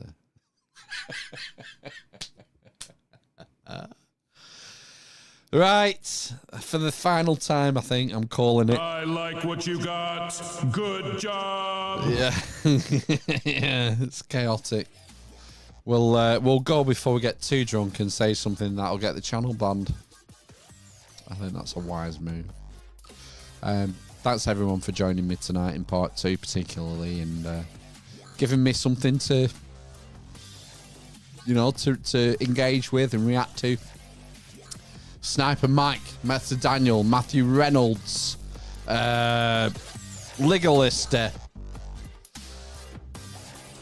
Truth is Our Reality, Sublimated Node. Anyone else? Anyone I'm forgetting? Stellar Wings! Stellar Wings, a new handle that I don't recognise. Thank you, Stellar Wings. Just John Parrott. Just John Parrott. I want to say Just the Tip 73, but it's just JP 73. Thanks for joining us. The Sooty! Well, Dancers in Vibrations. Who else have we got? I think we said Meta Daniel, haven't we? Yeah, Stellar Wings, yeah. Oh my gosh, there's a lot to scroll through. But I hope I haven't missed anyone. Thank you very much for joining me tonight and engaging in part 2. Average fucking horticulturist. Welcome. Good night. See you later. And we'll be back next week. We've got a banger. It'll be a good one next week. It'll be a banger, I promise. If you're into like your sacred geometry, the music of the spheres, decoding reality, it's going to be one for you, I think. It's going to be one for you. Lighting one up for the stream. Whoa, Meta Daniel. Right, I might join you. I'm sure I've got some fucking 12-year-old weed in here somewhere. Right. No problem, lads. Have a good night. Have a good week. Back here, 8 PM UK time for another live stream. And look after yourselves and don't have nightmares. All right. About the beast of Barmston Drain. Right. Sayonara, fuckholes! I like what you got. I am going to aim for the prostate in the men. Epic dub. Are you not entertained? I love you. Thank you for watching. Asna! Raging stone cold just everywhere. Oh, Willie G. Da, da, da. Fuck's sake, you cunt. You got caught sucking your fingers on the bus. You're a big chungus. Happy birthday, you giant mistake. Based Sigma Chad. Wagwan fam, you're going to Somerset. Phil's got more confidence than ability. He's never had any formal training. Dirty and thick. I'm the whore of Babylon! Everybody in the chorus here a dildo. Oh, I like the dirtiest part of the crack. Occasionally you run into some screwball photo. Are you retarded? Wish I had something up my ass. And the sea is always right. You're getting bummed now. Because I'm literally a communist. It's time to big up the man Dems. Yo. Save Plotland. Oh, what a relief.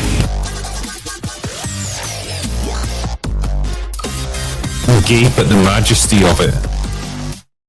I love these like mad bastards who do stupid things.